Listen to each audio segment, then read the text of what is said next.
Semuanya dimulai dengan permainan bernama Prison Day yang diciptakan oleh Dewa Kosmik Gelap hanya untuk mengisi waktu. Permainan partisipasi paksa ini menampilkan dungeon dengan berbagai tingkat kesulitan dan pemain dipilih secara acak. Namun, jika engkau gagal dalam perjalanan ini, engkau akan disegel secara permanen di dalam permainan tanpa ada kesempatan untuk melarikan diri. Karena itu, semua orang percaya mereka bisa mengalahkan bos, mendapatkan kartu peringkat S, dan menjadi pemenang. Namun di tengah semua kehancuran ini, satu-satunya yang selamat dari permainan kejam ini hanyalah satu orang. Protagonis kita berpikir bahwa dengan menyelesaikan dungeon dan menjadi lebih kuat, dia akan mencapai keinginannya, tetapi hasilnya adalah menjadi dewa. Namun, dia tampaknya sama sekali tidak senang dengan akhir ini, menyatakan dia tidak akan menjadi anggota Dewa Kegelapan. Sebuah entitas kemudian menyuruh Tokia untuk bergabung demi mendapatkan kehidupan abadi dan kekuatan dewa agar mereka bisa berkuasa bersama. Makhluk gelap ini kemudian bertanya apakah dia akan benar-benar meninggalkan kualifikasinya untuk menjadi dewa. Tokia mengiyakan, meratapi bahwa bahkan setelah membuat semua pilihan yang tepat, dia akhirnya kehilangan ibu, teman-teman, dan pacarnya. Selanjutnya, kita melihat kilasan ingatan sang protagonis menunjukkan bahwa semua orang yang penting baginya telah hilang dalam permainan ini. Dewa Kegelapan menyapa satu-satunya yang selamat, Kurosu Tokia, dan menanyakan keinginan berikutnya. Satu-satunya keinginan pemuda itu adalah memiliki kehidupan yang damai dan normal bersama orang-orang yang dicintainya. Saat itu, dia teringat pacarnya yang mengajaknya kencan akhir pekan sambil menggenggam tangannya. Dipicu oleh ingatan ini, sang protagonis berteriak bahwa entitas itu menghancurkan segalanya dan sekarang dia akan melenyapkan dunia ini beserta sejarahnya yang menyakitkan. Tiba-tiba, cahaya cemerlang meletus dari tangan pahlawan kita dan sebuah kartu emas mulai muncul. Dia memperingatkan makhluk itu untuk menghentikan ancamannya, karena kartu ini memiliki kekuatan yang tidak bisa dikendalikan oleh entitas tersebut. Tokia kemudian menunjukkan kartu pembalik waktunya, yang bisa menghapus ingatan semua orang dan membiarkannya mengulang hidupnya. Melihat ini, entitas itu terkejut tidak percaya pemuda itu berhasil mendapatkan kartu seperti itu. Makhluk itu berkomentar bahwa ini menarik dan berharap bisa bertemu dengannya lagi sebelum menghilang. Dengan cahaya yang kuat, efek pembalikan waktu dari kartu emas itu aktif. Tokyo bersumpah bahwa dia akan kembali dengan persiapan dan tidak akan membiarkan sesuatu yang berharga diambil darinya lagi. Tiba-tiba, mata sang protagonis terbuka lebar, menunjukkan bahwa efeknya berhasil. Dia terbangun di ranjang rumah sakit, benar-benar bingung dan tidak menyadari sekelilingnya. Melihat sekeliling dengan ekspresi bingung, pemuda itu mencoba memproses apa yang baru saja terjadi. Sang protagonis menatap tangannya sendiri, akhirnya menyadari bahwa dia berhasil kembali ke masa lalu. Dia mengamati ruangan dan bertanya-tanya apakah dia benar-benar berada di rumah sakit kota Midorasaki.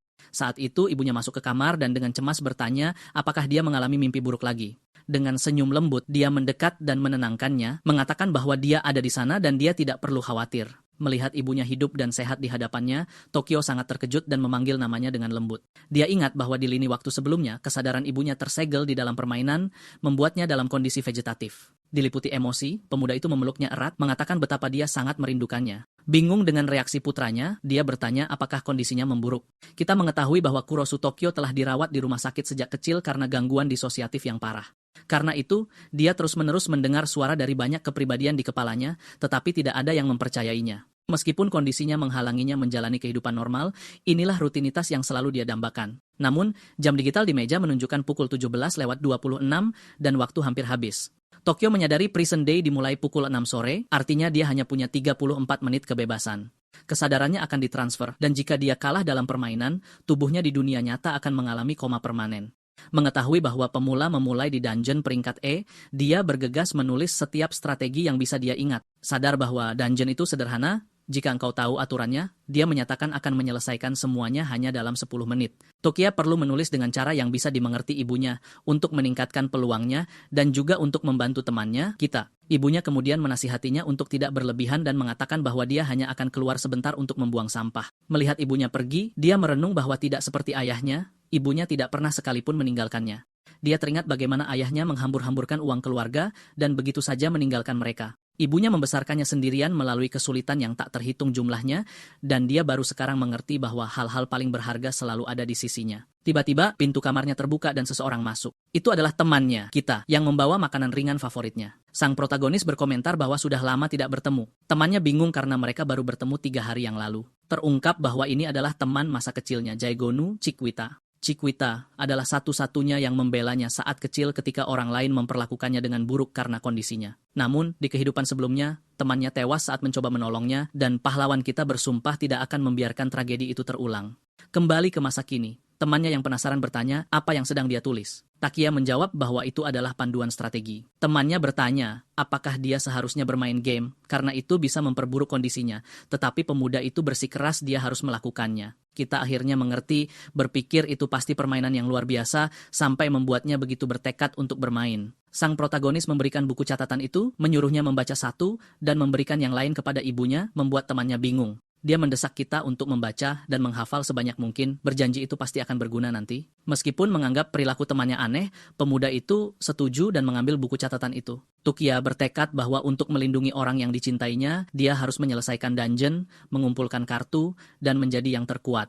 Narator menjelaskan bahwa mengalahkan monster, menghasilkan kartu dari berbagai jenis seperti senjata, item, dan skill yang memberikan kekuatan. Hanya ada 15 kartu peringkat S dengan efek absolut yang bahkan para dewa kegelapan tidak bisa ikut campur, salah satunya adalah kartu pembalik waktu. Dengan tekad bulat, Tokyo menegaskan bahwa kartu peringkat S akan menjadi kartu trufnya, dan dia akan mengumpulkan semuanya untuk mengalahkan para dewa kegelapan.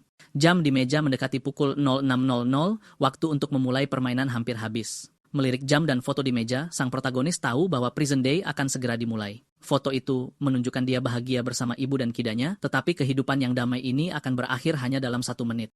Sebuah notifikasi sistem kemudian muncul, memberinya selamat karena telah terpilih sebagai pemain di grup pertama. Gambar di atas meja mulai mengalami glitch, dengan artefak digital muncul di atas foto keluarga. Pada saat itu, tubuh pahlawan kita mulai menjadi digital saat jiwanya diekspor ke dalam permainan. Sistem kemudian memulai proses mengimpor ingatan dalam permainannya ke dalam pikirannya. Sekarang di ruang digital, Tukia bersumpah bahwa kali ini dia akan melindungi orang yang dicintainya dan menjadi yang terkuat sekali lagi. Dengan tatapan marah, dia berjanji akan mengalahkan dewa bodoh yang mempermainkan dunia mereka. Layar selamat datang untuk Prison Day muncul, berharap para pemain menikmati permainan. Sistem memuat data pemain untuk Kurosu Tokyo dan menciptakan dungeon kelas A pertama, Office of the Mice. Selanjutnya, sistem mencoba menghapus ingatan dunia nyatanya tetapi berulang kali gagal. Dengan generasi bos selesai, pemuda itu menyadari semuanya identik dengan kehidupan sebelumnya. Dia menemukan dirinya di dalam dungeon yang terlihat persis seperti kantor di dunia nyata. Sang protagonis tahu beberapa pemain ingatannya dihapus, tetapi untuk beberapa alasan, ingatannya tetap utuh. Sudah tahu apa yang akan terjadi, dia mempersiapkan diri untuk dungeon kelas E pembuka. Dungeon itu bernama Office of the Mice, dan beberapa orang berada di meja mereka, tidak menyadari bahaya. Untuk menyelesaikan dungeon tingkat rendah ini, seseorang harus mengalahkan 3 bos, masing-masing dengan kemampuan yang berbeda. Tanpa membuang sedetik pun, sang protagonis memerintahkan sistem untuk membuka panel statusnya, dan layar biru muncul. Dengan itu, panel status Kurosu Tokyo terbuka, mengungkapkan informasi pemainnya. Dia mencatat bahwa semuanya telah diatur ulang. Mengalahkan 3 bos sekarang hampir mustahil, jadi prioritasnya adalah meningkatkan skillnya. Pemuda itu bertanya-tanya tentang berkah tak dikenal itu, dan apakah itu terhubung dengan ingatannya dari kehidupan masa lalunya. Bagaimanapun, dia membutuhkan kartu skill untuk mengalahkan stage itu, 1 bos, dan menyusun strategi langkah berikutnya. Tiba-tiba, sebuah ide muncul di benak protagonis saat dia mengingat sesuatu yang penting tentang dungeon ini. Dia teringat akan sebuah misi sampingan tersembunyi. Jika dia bisa mendapatkan kartu skill di sana, kemenangan tidak akan begitu sulit. Dengan 10 menit tersisa sebelum misi utama dimulai, Tokyo bangkit dengan tekad, tahu masih ada waktu untuk bertindak. Bergegas melewati kantor, dia teringat suara yang didengarnya sejak kecil, menyadari suara itu lebih jelas setelah dia terlahir kembali. Suara-suara itu berbicara tentang menyelamatkan bumi, bersikeras bahwa untuk menang, mereka perlu menggabungkan kekuatan mereka dengannya untuk mengalahkan dewa kegelapan. Bingung dengan ini, dia bertanya-tanya apakah dia bisa mendapatkan kekuatan yang terpisah dari kartu peringkat S. Dia kemudian berhenti di depan pintu toilet pria, tujuannya memutuskan untuk mengungkap misteri suara-suara itu nanti, dia memasuki toilet, fokus pada misi sampingan. Setibanya di sana, dia memastikan ini adalah tempatnya, dan tugas pertamanya adalah membuka peti harta karun. Sebuah notifikasi sistem memberitahunya bahwa dia telah mencapai lokasi tersembunyi dan misi sampingan dimulai. Layar biru mengungkapkan nama misi itu, rahasia yang tersembunyi di toilet pria. Tanpa membuang waktu, sang protagonis menendang pintu bilik dengan keras, berteriak bahwa dia akan menyelesaikan ini secepat mungkin. Di dalam bilik, makhluk kecil bertanduk biru terkejut oleh gangguan yang tiba-tiba itu. Sistem mengidentifikasi makhluk itu sebagai ogre pengecut, sebuah legenda urban yang bertengger di atas peti. Monster kecil itu mencoba terlihat mengancam, menggembungkan diri dan mengeluarkan geraman sengit untuk mengintimidasi pemuda itu. Tetapi dengan mata merah menyala, Takia berteriak pada ogre itu untuk menyingkir atau akan menyesal. Monster kecil itu menyusut ketakutan karena ancaman sang protagonis tampak seolah-olah akan menangis. Dengan jeritan ketakutan, makhluk biru kecil itu bergegas dan melompat menjauh dari pemuda itu. Sebuah notifikasi sistem muncul, memberitahunya bahwa ogre pengecut telah dikalahkan dan dia mengamankan peti itu. Sang pahlawan berpikir bahwa makhluk selemah itu menjaga harta karun. Makhluk itu kabur begitu dia mengancamnya. Tetapi sistem menyatakan bahwa meskipun peti itu berisi hadiah, peti itu tidak dapat dibuka tanpa kunci. Tanpa peduli, sang protagonis hanya menginjak keras, menghancurkan peti harta karun itu. Melihat ini, sistem hanya mengumumkan bahwa pemain telah berhasil menghancurkan peti harta karun. Dia berkomentar bahwa banyak yang tertipu oleh tampilan itu dan melewatkan ini, tetapi seorang pemula dapat dengan mudah mengklaim kartu-kartu itu. Sistem kemudian mencantumkan item yang diperoleh, kartu vigor, speed, dan power semuanya kelas E. Dia memegang 3 kartu skill dasar, menyatakan bahwa dengan kartu-kartu itu, dia akhirnya bisa mengaktifkan status pemainnya. Pemuda itu kemudian mengaktifkan kartu-kartu itu, dan tubuhnya diselimuti aura hijau saat skillnya naik level. Sistem mengonfirmasi, kecepatan, kekuatan, dan vigornya telah meningkat ke level 1 dengan batas level 5. Dengan senyum percaya diri, dia mencatat efeknya kecil tapi jelas, dan sekarang dia bisa menghadapi ketiga bos itu. Panel statusnya diperbarui, sekarang menunjukkan skill dasarnya di level 1 bersama dengan berkah tak dikenal. Mengaktifkan panel dengan kartu-kartu itu membuatnya menjadi pemain resmi. Bahkan di level 1, dia jauh melampaui manusia normal. Untuk menguji kekuatan barunya, sang protagonis meninju dinding toilet yang retak karena benturan. Cermin itu juga hancur berkeping-keping, tidak mampu menahan kekuatan pukulan itu. Dia berpikir bahwa dengan statistik ini dan pengalaman kehidupan masa lalunya, dia seharusnya bisa menyelesaikan dungeon ini dengan mudah. Tapi dia tahu bahwa mengalahkan para dewa dan melindungi dunia masih merupakan tujuan yang jauh. Dengan itu, dia bersumpah akan menggunakan setiap alat yang dimilikinya, termasuk kekuatan dari pemilik suara itu. Melihat layar sistem, sang protagonis mengatakan dia perlu lebih memahami berkah tak dikenal ini. Dia kemudian berteriak pada sistem, bertanya apakah pemilik suara itu yang memberinya berkah aneh ini. Sambil menyeringai, dia mengaku hanya bercanda karena dia memang tidak mengharapkan jawaban. Tiba-tiba, suara misterius bergema di benaknya, menyatakan bahwa mulai sekarang segalanya bergantung padanya. Seketika itu juga, siluet gelap dan menyeramkan mulai terbentuk di sekitar pahlawan kita di toilet.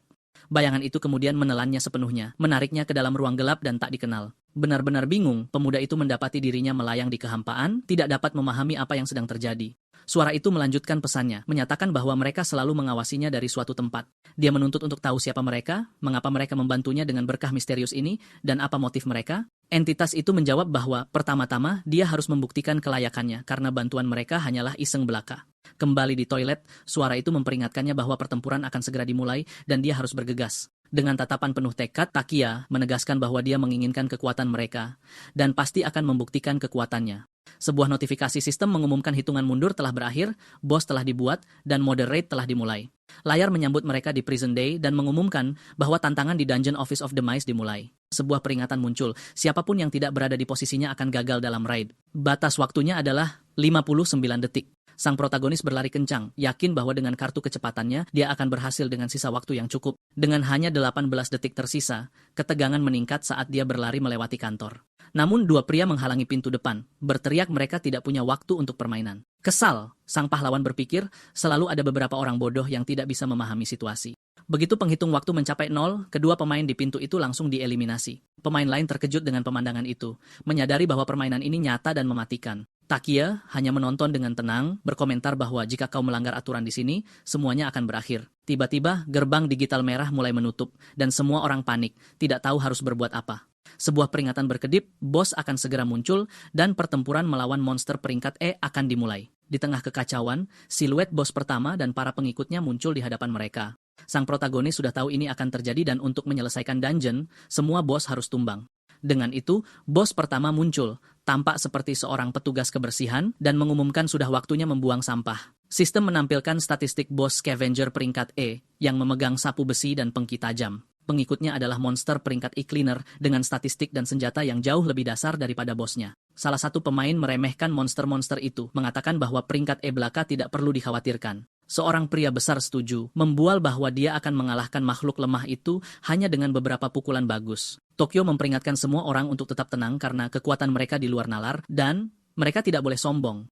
Dia tahu bahwa bahkan di level 1, monster-monster ini berada di luar kemampuan warga sipil. Kekuatan kasar adalah hukuman mati. Pria besar itu marah dan menyuruh sang protagonis untuk diam karena dia nyaris tidak tepat waktu dan tidak punya hak untuk bicara. Dengan seringai jahat, dia menyatakan akan menyerang lebih dulu dan melesat ke puncak peringkat eliminasi. Pria itu sudah bermimpi menjadi miliarder dengan mobil, rumah mewah, dan wanita. Risiko tinggi, imbalan tinggi. Dia kemudian maju, berteriak agar monster itu menjadi batu loncatan lain menuju kekayaannya yang besar. Namun, bos menangkis serangan itu dengan sapu besinya yang bersinar dengan energi hijau yang kuat. Si kasar itu terlempar, mendarat dengan keras di tanah, dan membuat pemain lain ketakutan. Bos kemudian mengumumkan bahwa giliran bersih-bersih telah dimulai, dan para pengikutnya maju ke arah para pemain yang ketakutan. Bos tertawa, menyatakan bahwa semua sampah di sini perlu dibersihkan, sementara para pemain berteriak minta tolong. Namun di tengah kekacauan ini, pahlawan kita tetap tenang, bersiap untuk beraksi. Dia menerjang salah satu monster, mendaratkan pukulan kuat yang membuatnya terlempar ke belakang dengan keras. Saat tumbukan, pengikut itu jatuh ke tanah dan larut dalam cahaya hijau, menandakan kekalahannya. Pemuda itu menyatakan bahwa untuk menyelesaikan permainan, bos harus dikalahkan. Dia perlu menjadi lebih kuat dan mengklaim kartu peringkat S. Pemain lain terkejut melihat seseorang bertarung bahkan setelah pria kekar itu dikalahkan.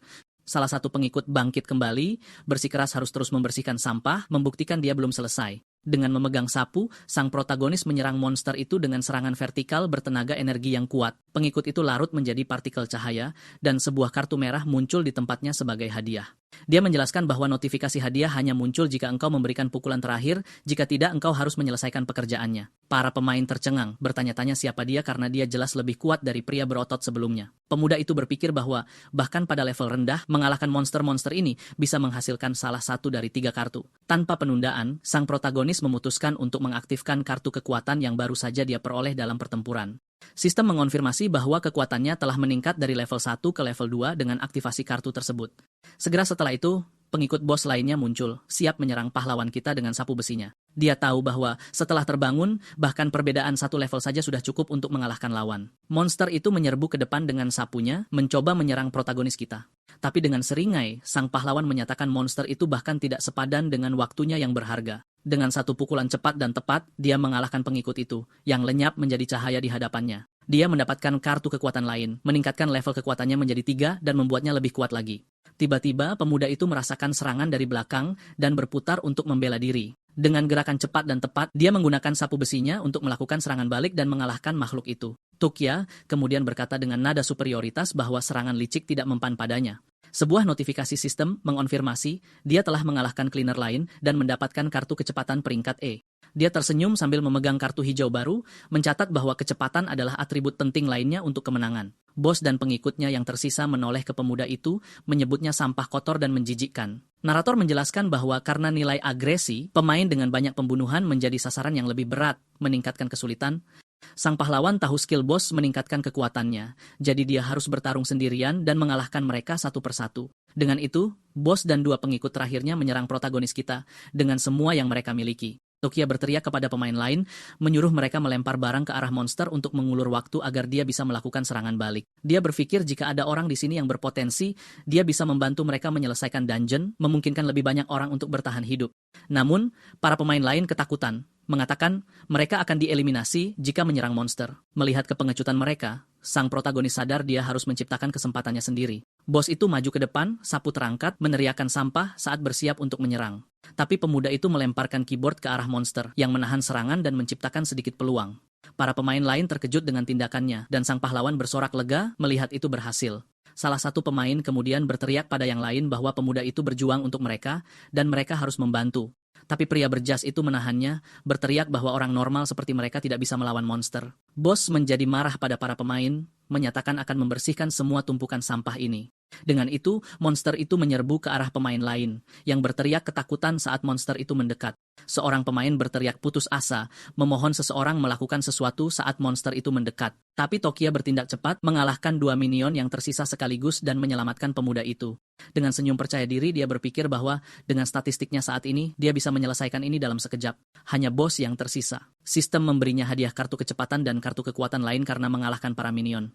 Bos kemudian beralih ke pemain lain, berteriak bahwa ia perlu membersihkan sampah, sementara pria itu memohon bantuan. Kemudian, sang protagonis muncul di belakang monster itu dan dengan dingin menyatakan bahwa satu-satunya sampah di sini adalah dia.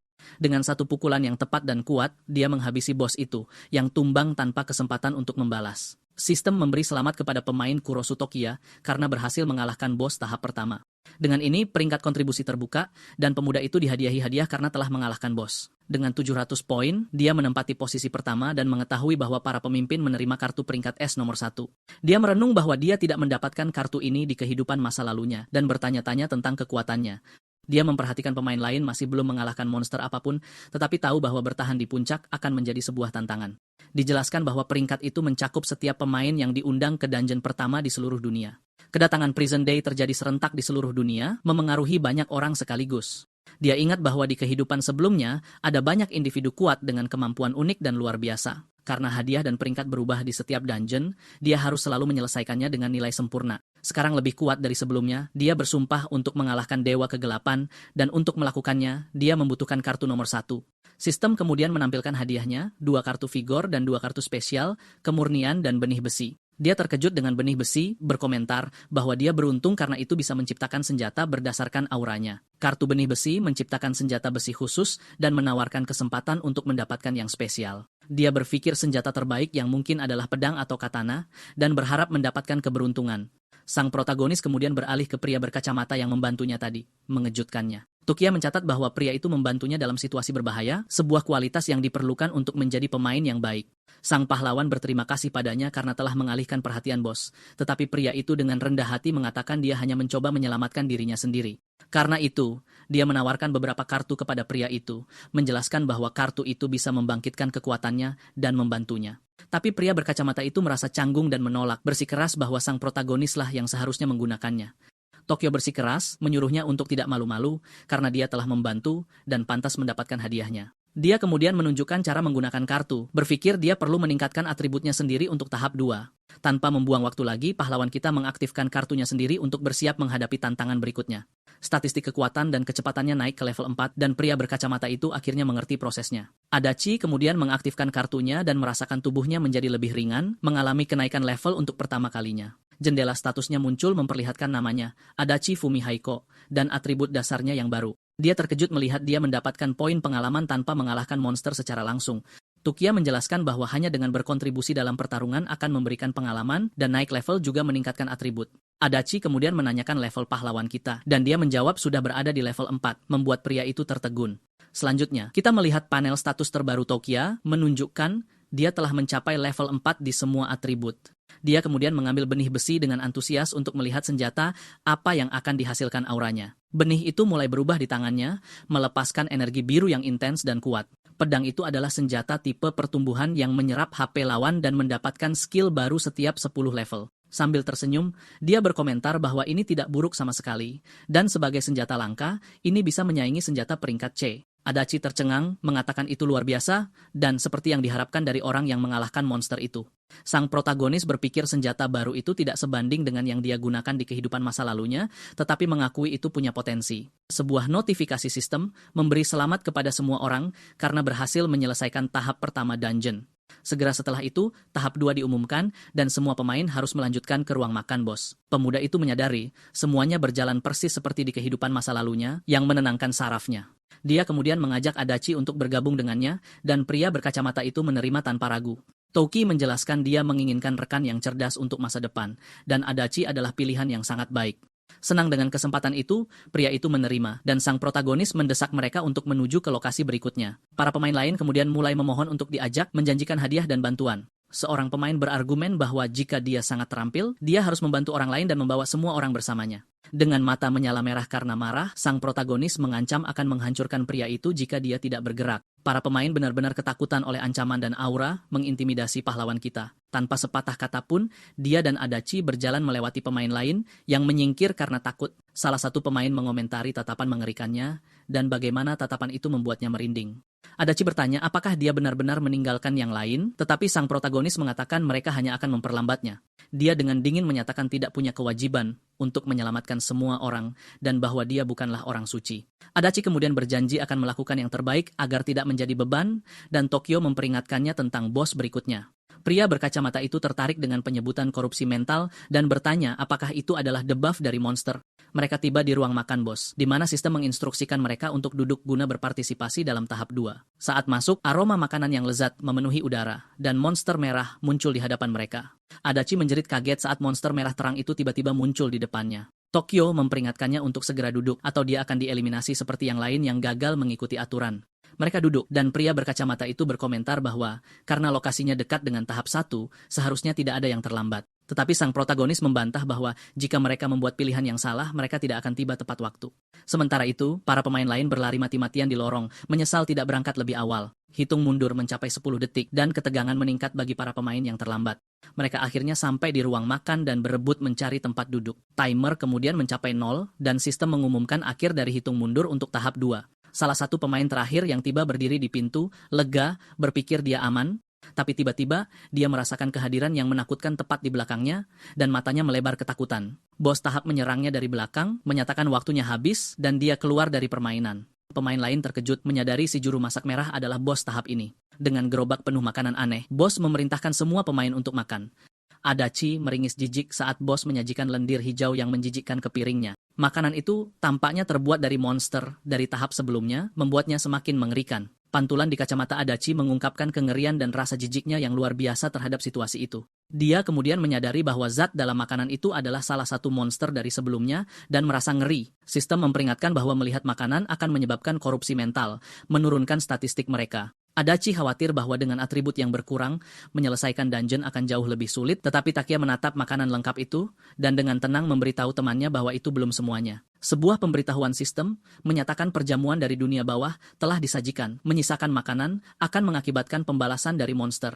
Dengan sisa waktu 7 menit, sebuah peringatan menyatakan bahwa jika nilai mental pemain turun menjadi 0, mereka akan didiskualifikasi. Adachi panik, jika mereka tidak makan mereka akan dieliminasi. Tetapi dia tidak bisa membayangkan menelan makanan itu. Dengan senyum percaya diri, Tokia setuju ini lebih sulit dari tahap 1, tapi dia tahu cara menyelesaikannya. Temannya menawarkan bantuan, tetapi sang pahlawan menyuruhnya untuk bertahan dan menggunakan kartu kemurnian jika perlu. Korupsi mental semakin intensif, dan sistem memberitahu mereka bahwa kekuatan mental pemain terus menurun. Seorang pemain wanita berkata hanya dengan melihat makanan menjijikan itu membuatnya ingin muntah. Sang protagonis tahu bahwa dengan skill yang berkurang karena korupsi, mengalahkan keempat monster itu mustahil. Strategi standarnya adalah memakan perjamuan dan mengalihkan perhatian monster, tapi itu hanya menghasilkan poin hadiah yang minimal. Tiba-tiba, sistem mengumumkan bahwa berkatnya yang tidak diketahui telah membuatnya kebal terhadap serangan mental yang membuatnya terkejut. Dengan senyum percaya diri, pemuda itu menyatakan mereka sekarang bisa menyelesaikannya menggunakan aturan tersembunyi tingkat kesulitan tinggi. Dia sangat senang karena sekarang bisa mengincar hadiah skor tinggi untuk melindungi peringkatnya. Salah satu pemain memberontak, melempar piringnya ke tanah, dan berteriak bahwa dia tidak akan memakan kotoran itu. Adachi mencatat kondisi mental pria itu belum runtuh, dan Toki menjelaskan bahwa pikiran memburuk lebih cepat. Pemain itu benar-benar marah, menginjak-injak makanan menjijikan di lantai sambil tertawa, dan berteriak bahwa dia sama sekali tidak akan memakannya. Saat itu juga, bos muncul dan mendaratkan pukulan kuat pada pemain yang menolak makanan. Monster itu memperingatkan bahwa jika dia tidak makan, dia akan dieliminasi, tetapi pria yang jatuh itu masih menolak untuk bermain. Bos kemudian mencengkram wajah pemain itu. Tangannya bersinar dengan energi merah yang intens. Pria itu diseret oleh monster, masih tertawa histeris dan menolak memakan lendir itu. Pintu dapur terbanting, menutup, membawa pemain yang tidak patuh dan bos bersamanya. Salah satu pemain berkata jika mereka tidak makan, mereka akan disingkirkan, tetapi tidak mungkin bisa menelan makanan itu. Peringatan sistem menunjukkan bahwa tidak ada pemain yang menyelesaikan perjamuan dan ketahanan mental semua orang sekarang 60%. Sang protagonis menjelaskan bahwa aturan tersembunyi untuk menyelesaikan tahap ini adalah dengan memulai dari mode mudah lalu beralih ke sulit. Dia kemudian berdiri dan melempar piringnya ke lantai, berteriak bahwa tidak mungkin memakan makanan itu. Syarat pertama adalah menarik perhatian monster untuk mengubah permainan ke mode sulit yang baru saja dia lakukan. Sistem memperingatkan bahwa monster koki telah menguncinya sebagai target, meningkatkan risiko eliminasinya menjadi 80%. Bos muncul di belakangnya, mengancam akan memasukkan otaknya ke dalam wajan dan memasaknya. Syarat kedua adalah mengalahkan musuh untuk memfokuskan agro monster lain padanya, dan itulah langkah berikutnya. Dengan pedang terhunus, dia menyerang salah satu monster, menyerangnya dengan serangan cepat dan tepat. Dia melanjutkan dengan serangan berputar, mengalahkan monster itu dalam satu pukulan telak. Sebuah notifikasi mengonfirmasi Malice Pride telah dikalahkan, memberinya hadiah 2 kartu kekuatan dan 1 kartu vigor. Dengan itu, tahap 2 secara resmi dimulai, dan statistik kekuatannya diperbarui menjadi level 5. Karena satu musuh dikalahkan, agro dari 3 lainnya meroket hingga 100%, mengaktifkan mode sulit. Ini adalah aturan tersembunyi tingkat kesulitan tinggi, serangan pertama yang menyebabkan semua monster fokus padanya. 3 monster yang tersisa memasuki mode marah, mata mereka bersinar merah siap menyerang. Dengan mengalahkan 1, dia berhasil menarik perhatian yang lain, melindungi para pemain lain. Dia tahu bahwa dengan semua agro terkonsentrasi padanya, kemungkinan eliminasi jauh lebih tinggi, jadi dia harus berhati-hati. Oleh karena itu, dia perlu menjaga jarak dan menyimpan kekuatannya untuk pertarungan bos terakhir. Sebagai satu-satunya target, dia tidak bisa menggunakan pengalih perhatian dan harus bertarung dengan sekuat tenaga. Salah satu monster mengancamnya, mengatakan dia tidak akan bisa lolos dan akan diubah menjadi daging cincang. Si jagal menerjang dengan goloknya, tetapi sang protagonis menangkis pukulan itu dengan pedang biru barunya. Sambil menggertakkan gigi, dia berhasil menahan serangan monster itu yang tampak terkejut dengan kekuatannya. Monster itu tidak percaya pemuda itu menghentikan pedangnya dan bersiap menggunakan teknik baru. Ia mengaktifkan skill penanganan pisau instan, melepaskan serentetan serangan ke arah sang pahlawan. Tetapi dengan seringai, sang protagonis berpikir, kena engkau, karena sudah menyusun rencana untuk menang. Dia tahu dia kekurangan kartu dan harus mengalahkan para minion untuk membuka kemampuan pedangnya. Dengan itu, dia menghindari serangan dan mulai membalas para monster dengan serangan cepat dan tepat. Monster itu mengejeknya, bertanya apakah dia bisa mengimbangi kecepatannya, membual bahwa ia adalah yang tercepat di antara para koki. Ia menyatakan pemuda itu akan kalah dan mempertanyakan apakah sekutunya bisa mengalahkan pedang terkutuk seperti miliknya. Sang pahlawan terus bertarung dengan mahir, mendaratkan beberapa pukulan pada ketiga monster sekaligus. Pedangnya mulai bersinar saat dia berhasil menangkis salah satu serangan monster.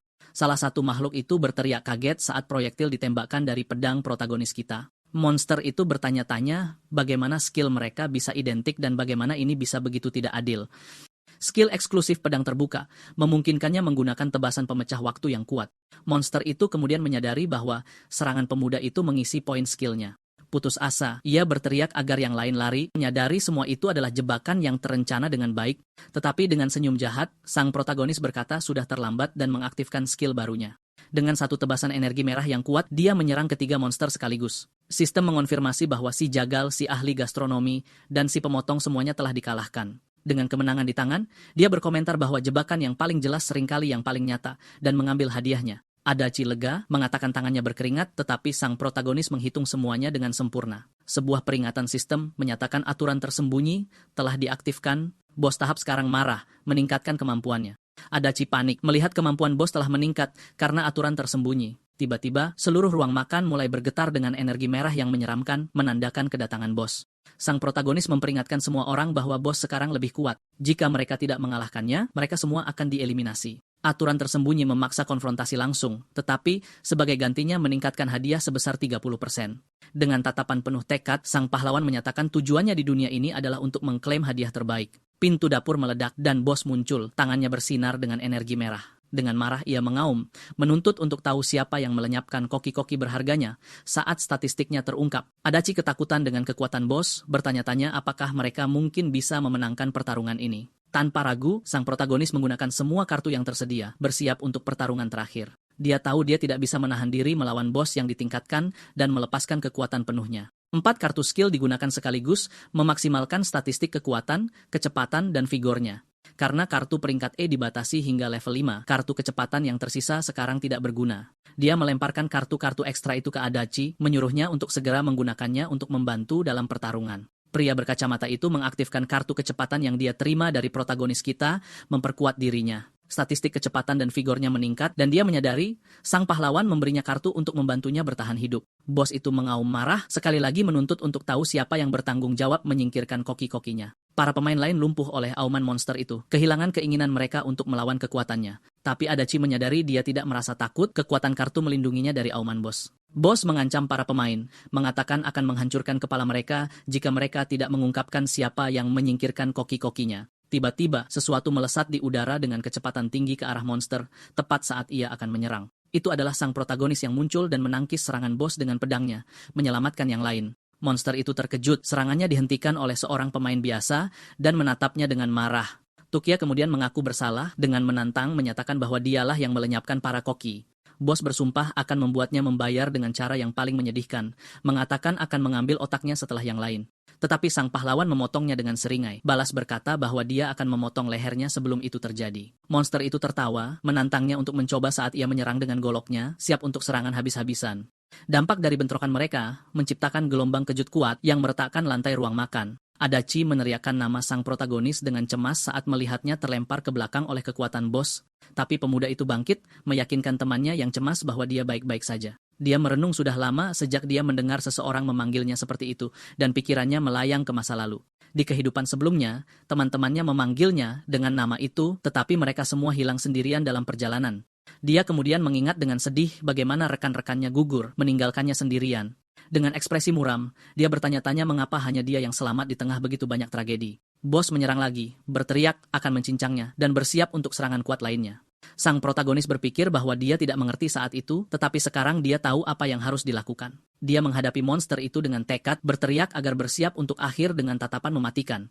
Keduanya kemudian mengadu senjata sekali lagi, dampak dari pertempuran mereka bergema di seluruh ruang makan. Pedang sang protagonis mulai bersinar dengan energi merah yang intens saat dia menyiapkan serangan terakhirnya. Bos terkejut dengan kecepatan serangan pemuda itu, bertanya-tanya apakah dia menahan diri sebelumnya. Menggunakan kemampuan tebasan pemecah waktunya, sang protagonis melepaskan rentetan tebasan merah. Dia merenung bahwa dia selamat di kehidupan masa lalunya karena dia berani dan tidak pernah ragu. Dengan teriakan tekad, dia menyatakan bahwa lebih dari segalanya, dia selalu ingin menang dan menjadi yang terbaik. Dia bersumpah bahwa tidak ada yang akan menghentikannya dari meraih kemenangan. Tetapi ini bukan hanya tentang menang.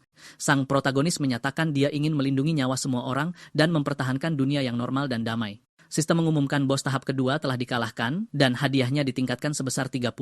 Hadiahnya termasuk kartu kekuatan, stamina, dan kecepatan beserta kartu memori khusus. Dia juga menerima buff bos kejutan yang meningkatkan satu kemampuan sebanyak 3 level selama 10 menit. Sang pahlawan sadar bahwa tanpa memicu aturan tersembunyi, dia tidak akan mendapatkan poin kontribusi tambahan. Dia lalu membuka layar peringkat untuk memeriksa skornya saat ini dan status pemain lain. Dengan 1.700 poin, dia tetap di posisi pertama dan melihat pemain top yang sama dari kehidupan masa lalunya. Dia tahu mereka semua berbakat dan pasti akan menjadi pemain kunci di masa depan. Para dewa kegelapan tidak akan membiarkan mereka. Mereka akan menyiapkan panggung kejam di mana banyak pemain kuat dikorbankan. Tapi di kehidupan ini, dia berencana mendapatkan kartu peringkat S yang bisa melawan mereka dan menantikan reuni mereka dengan penuh semangat. Dia lalu menatap gambar mantan rivalnya, mempersiapkan diri untuk tantangan yang akan datang. Notifikasi, sistem memberi selamat kepada semua orang karena telah menyelesaikan tahap kedua dan mengumumkan dimulainya tahap akhir. Waktu yang tersisa kurang dari 5 menit dan semua pemain harus menuju ke lobi bawah tanah. Dengan ekspresi serius, sang protagonis mempersiapkan dirinya. Tahap terakhir yang paling menantang akan segera dimulai. Dia lalu memanggil temannya Adachi, yang merespons dengan cepat, siap untuk mengikutinya. Adachi, dengan takut-takut mengikuti sang protagonis, merasa sedikit terintimidasi oleh kehadirannya yang kuat. Dia kemudian menarik perhatian pemuda itu dan menawarinya tisu, yang membuat sang pahlawan sedikit bingung. Temannya mengulurkan tisu, mendekat untuk menawarkan isyarat kebaikan kecil. Tokia bertanya apakah itu serbet dan Adachi menjelaskan dia menemukannya di meja dan berpikir dia bisa menyeka wajahnya. Dengan senyum canggung, dia menambahkan bahwa jika dia lebih berguna, beban teman barunya akan lebih ringan. Sang protagonis tersentuh oleh isyarat itu, berpikir bahwa memang ada banyak orang baik di dunia. Dia meyakinkannya bahwa itu tidak benar dan bahwa dia sangat membantu, yang membuat Adachi terharu. Tiba-tiba, beberapa makhluk biru muncul di lorong, mengumumkan bahwa 2 tahap sebelumnya telah ditembus. Dengan senyum jahat, monster itu memberitahu semua orang untuk tidak menahan diri dan melahap semua yang ada di jalan mereka. Hitung mundur untuk mencapai lobi dimulai, memberi mereka waktu lebih dari 4 menit untuk sampai di sana. Adachi bertanya, apakah trik untuk mengalahkan bos adalah kecepatannya, dan apakah memiliki statistik tinggi menjamin kemenangan? Sang protagonis menjelaskan bahwa itu tidak sesederhana itu, karena itu juga tergantung pada keterampilan individu. Temannya lalu khawatir, mengakui bahwa dia payah dalam olahraga dan tidak bisa menghindari serangan bahkan dengan kecepatan level 5. Adachi menatapnya dengan kagum, berpikir dia pasti telah menjalani latihan khusus untuk menjadi sekuat itu. Mereka berhenti di puncak tangga, dan sang pahlawan bersiap untuk memberikan set instruksi berikutnya kepada temannya. Dia memberitahu Adachi untuk menunggu di sana dan memperingatkan siapapun yang datang untuk tidak lari, yang membingungkan pemuda itu. Tokia menjelaskan, ini adalah aturan tersembunyi yang krusial. Jika mereka dinilai melarikan diri, mereka tidak akan bisa pergi. Adachi bertanya ada apa, tapi sang protagonis tidak menjawab dan hanya berbalik untuk turun.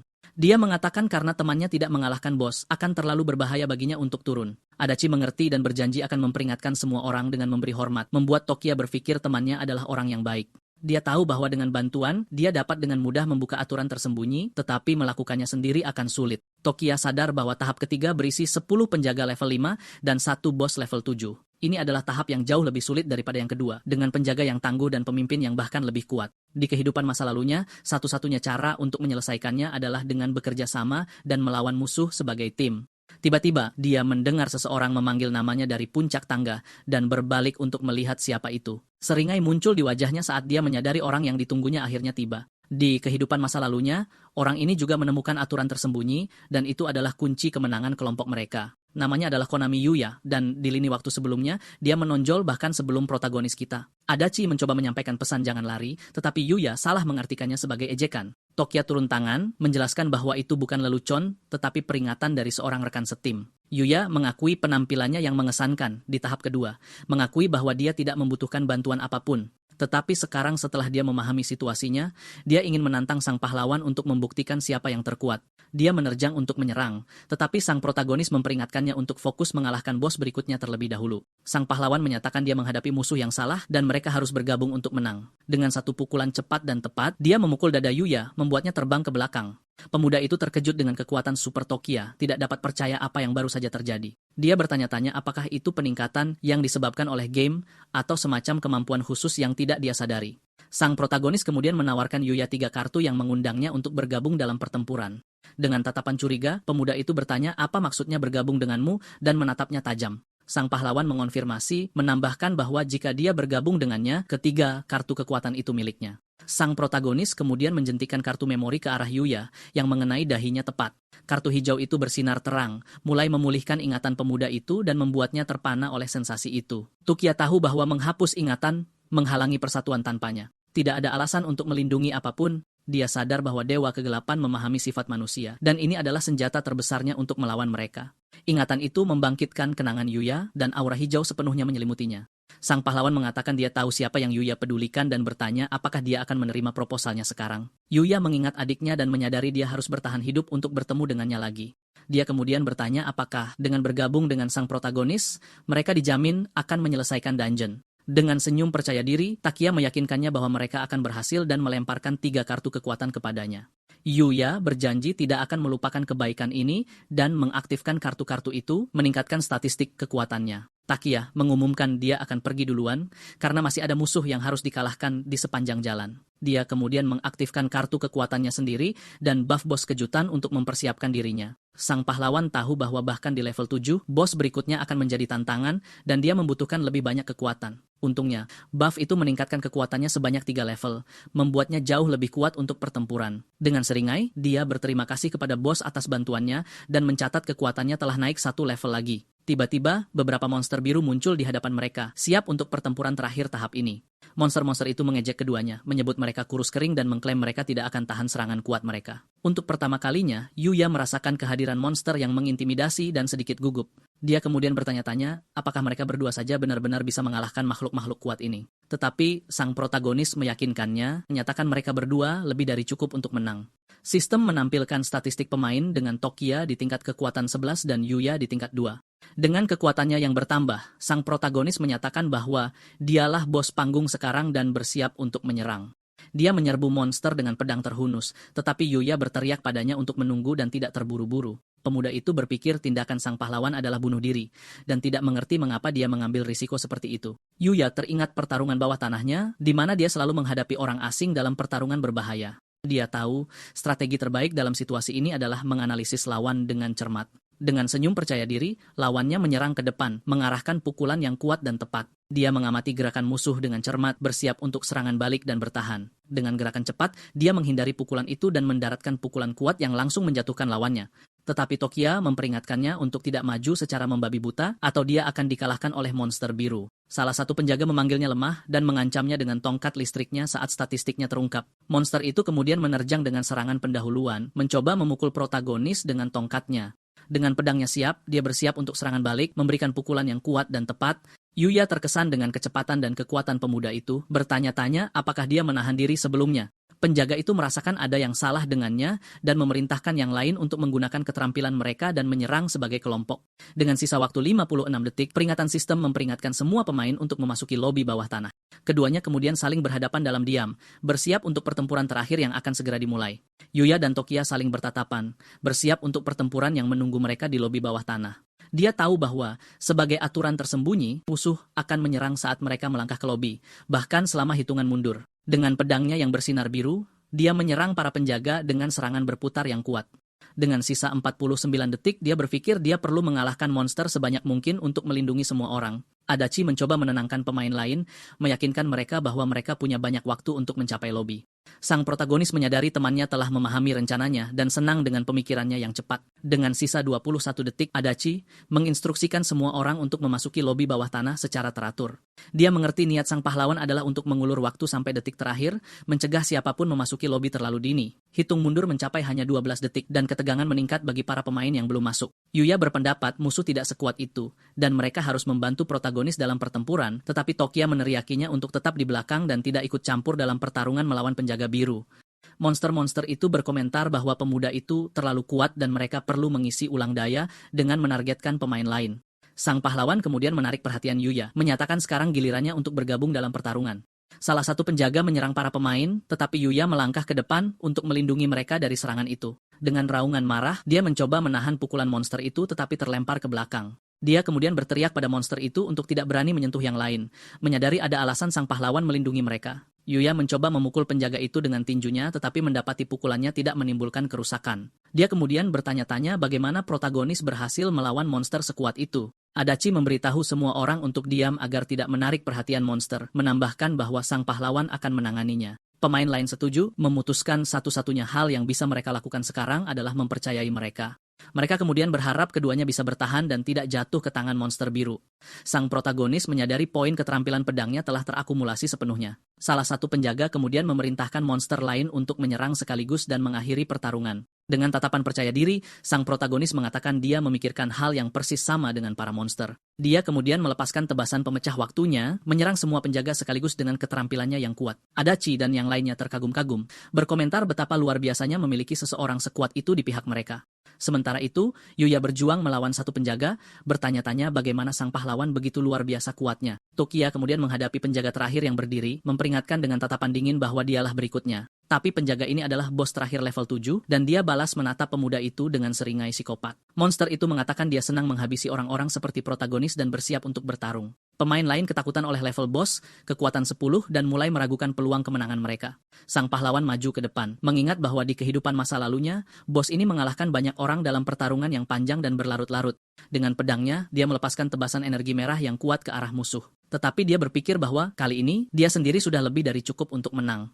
Bos itu tertawa gila dan berhasil menahan serangan kuat protagonis kita. Tidak terpengaruh, Tokia terus maju dengan tekad untuk melanjutkan pertarungan. Dia menggunakan keterampilannya lagi, memberikan rentetan tebasan merah ke monster raksasa itu. Di bawah rentetan pukulan, bos terakhir benar-benar dikalahkan, larut menjadi cahaya. Sistem kemudian menampilkan layar status pemuda itu, mengungkapkan bahwa dia telah naik ke level 8. Dia menyadari bahwa dengan mengalahkan monster yang lebih lemah, dia memperoleh kartu yang secara signifikan meningkatkan kekuatannya. Sang protagonis merenung bahwa bagian terbaik dari bertarung sendirian adalah mengklaim semua XP dan kartu untuk dirinya sendiri. Adachi dan yang lainnya terkejut dengan kekuatannya yang tidak manusiawi, bersumpah untuk mengikutinya selamanya.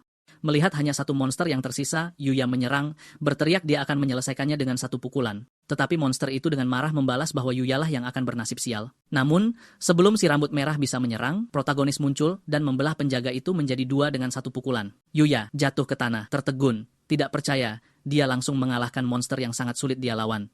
Notifikasi sistem memberi selamat kepada semua orang karena telah menyelesaikan dungeon dan menampilkan peringkat dengan Tokia di 99%. Dengan ekspresi percaya diri, sang pahlawan menunggu perhitungan hadiah, bertanya-tanya bonus apa yang akan dia terima.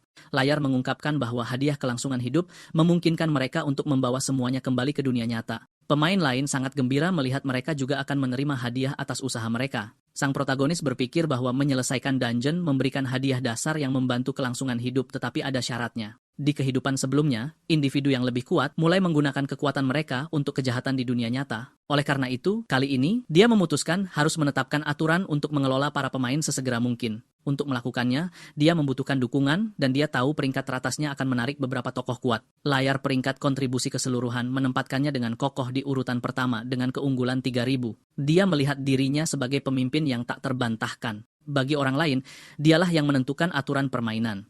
Pada saat itu, semua pemain menerima kemampuan mereka, merasakan tubuh mereka menjadi lebih kuat dan lebih ringan. Adachi juga senang melihat atribut barunya, meskipun semuanya berada di level 1. Yuya juga memeriksa panelnya, merasa jauh lebih kuat dengan statistik sekarang di level 2. Adapun sang protagonis, dia memeriksa statusnya dan melihat kekuatannya telah mencapai level 15 yang mengesankan. Sistem kemudian mengumumkan bahwa hadiah kontribusi akan dihasilkan berdasarkan persentase setiap orang. Kedua pemuda itu bertanya-tanya apakah mereka akan menerima sesuatu dengan kontribusi serendah itu, menyesal tidak berjuang lebih keras. Tokia juga tidak yakin apa yang akan dia dapatkan, karena kontribusinya di kehidupan masa lalunya tidak setinggi ini. Adachi senang karena dengan kartu kekuatan barunya, dia bisa meningkatkan skor kemampuannya lagi. Sementara itu, Yuya membanggakan diri mendapatkan 2 kartu, mengatakan kontribusinya luar biasa. Mereka kemudian melihat ke arah protagonis, bertanya-tanya hadiah seperti apa yang akan dia terima. Dengan senyuman, sang pahlawan mengatakan ini semua baru baginya saat dia menerima 3 kartu cemerlang. Hadiahnya adalah 1 kartu yang meningkatkan statistik ke level 10, 1 lagi yang memungkinkan perubahan kelas, dan yang ketiga yang memanggil sekutu. Dia sangat senang, menyadari dia sekarang bisa meningkatkan keterampilannya dan mengumpulkan sekutu secara bersamaan, merasa sangat beruntung. Tiba-tiba, tanah mulai bergetar dan para pemain lain panik tidak mengerti apa yang terjadi. Mereka menyadari dungeon runtuh dan bertanya-tanya apakah mereka akhirnya bisa kembali ke dunia nyata. Sang protagonis mengonfirmasi bahwa setelah menyelesaikan dungeon, mereka dapat kembali ke dunia nyata untuk waktu yang singkat. Tetapi dia memperingatkan mereka bahwa dunia telah berubah dan pencipta game mematikan ini mencoba menghancurkan segalanya. Yang lain terkejut bertanya-tanya siapa di dunia ini yang akan melakukan hal sekejam itu. Tokia kemudian memberitahu mereka bahwa dia mengandalkan semua orang untuk memberikan segalanya di dungeon berikutnya yang muncul. Dia mendorong mereka untuk mendapatkan kekuatan, untuk mengalahkan penjahat yang memenjarakan mereka, dan untuk melindungi dunia. Adachi bingung dengan kata melindungi dan tidak begitu memahami pidato sang pahlawan. Namun, Yuya hanya menatapnya dengan curiga, berpikir sang protagonis membuat beberapa klaim yang sangat berani. Notifikasi sistem kemudian mengumumkan bahwa karena menempati urutan pertama, pemuda itu telah mendapatkan kartu peringkat S khusus. Sebuah entitas bayangan muncul, menyatakan bahwa jika dia terbukti mampu, itu akan memberinya kekuatan dewa. Tiba-tiba, protagonis terbangun kembali di ranjang rumah sakitnya, menyadari bahwa dia telah kembali ke dunia nyata. Dia menghela napas, berharap yang lain akan mempercayainya, karena dia membutuhkan lebih banyak kekuatan untuk menyelamatkan dunia.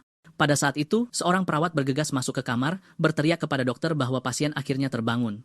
Dokter mengonfirmasi bahwa dia benar-benar sadar dan tanda-tanda vitalnya semua normal. Tetapi dia mengungkapkan bahwa ratusan ribu orang telah jatuh koma seperti dia selama 3 hari terakhir. Dokter mencatat bahwa pemuda itu adalah yang pertama bangun dan bertanya apakah dia tahu penyebab koma massal itu. Namun, Tokia mengabaikan pertanyaan itu dan, dengan tatapan serius, bertanya kepada dokter di mana ibunya. Pria itu membawanya ke kamarnya, menjelaskan bahwa dia juga jatuh koma dan belum sadar. Dengan nada profesional, dia menyatakan bahwa dalam istilah medis, ibu sang protagonis berada dalam keadaan vegetatif. Sang pahlawan kemudian menyadari bahwa seperti di kehidupan masa lalunya, ibunya juga terpilih sebagai pemain. Dia tahu bahwa tidak semua pemain dikirim sekaligus, dan mereka yang gagal berakhir dalam kondisi ini. Melihat ibunya, dia ingat bahwa mereka yang terpilih untuk permainan itu tidak bisa kembali. Saat itu, dia menyentuh kartu emas di sakunya, merenungkan bahwa keinginan terbesarnya akan segera terpenuhi. Satu-satunya keinginannya agar ibunya hidup damai, bebas dari penderitaan lagi.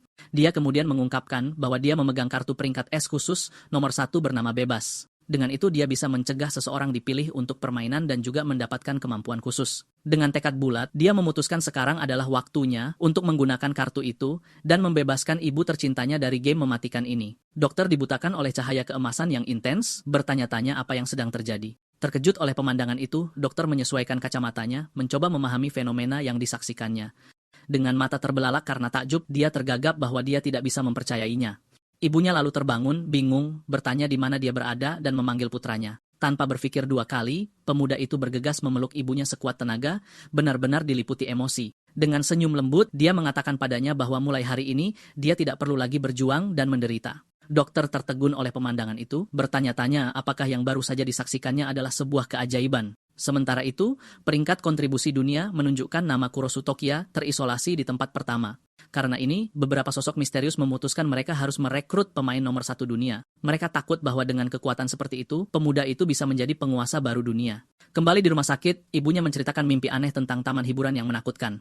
Sang protagonis mendengarkan sambil tersenyum, menyadari ibunya berakhir di dungeon bertema taman yang mematikan. Dia melanjutkan dengan mengatakan monster hampir menyerangnya, tetapi sesuatu terjadi pada saat itu juga. Menurutnya, semuanya tiba-tiba menjadi gelap dan dia langsung kehilangan kesadaran di sana. Saat dia bangun, hal pertama yang dia lihat adalah wajah putranya, dan dia bertanya apakah itu bukan mimpi yang aneh. Dengan senyum lembut, pemuda itu berpikir bahwa, sayangnya, apa yang dia alami bukanlah mimpi. Tiba-tiba, suara kita menggema di ruangan, dan sang pahlawan menyadari temannya juga berhasil menyelesaikan dungeon. Temannya menerobos masuk, menyatakan bahwa dia datang untuk menyelamatkan, dan merasa seperti protagonis manga. Dia bilang orang-orang kuat membantunya menyelesaikannya, dan sang ibu bertanya apakah dia juga mengalami mimpi aneh. Sang protagonis memasang ekspresi bosan, berpikir temannya punya semangat yang sama seperti biasanya.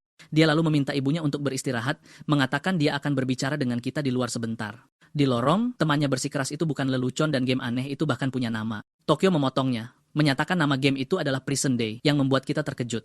Sang pahlawan lalu menyuruhnya untuk memeriksa peringkat kontribusi untuk membuktikan semuanya nyata. Benar-benar bingung, temannya hanya menggaruk kepala, bertanya-tanya apa itu peringkat. Saat itu juga layar sistem biru muncul di hadapannya, membuatnya benar-benar tidak bisa berkata-kata. Dengan mata terbelalak takjub, temannya tergagap saat melihat nama pemain nomor 1, protagonis, lalu mengonfirmasi dengan seringai bahwa apa yang dia lihat adalah kebenaran mutlak.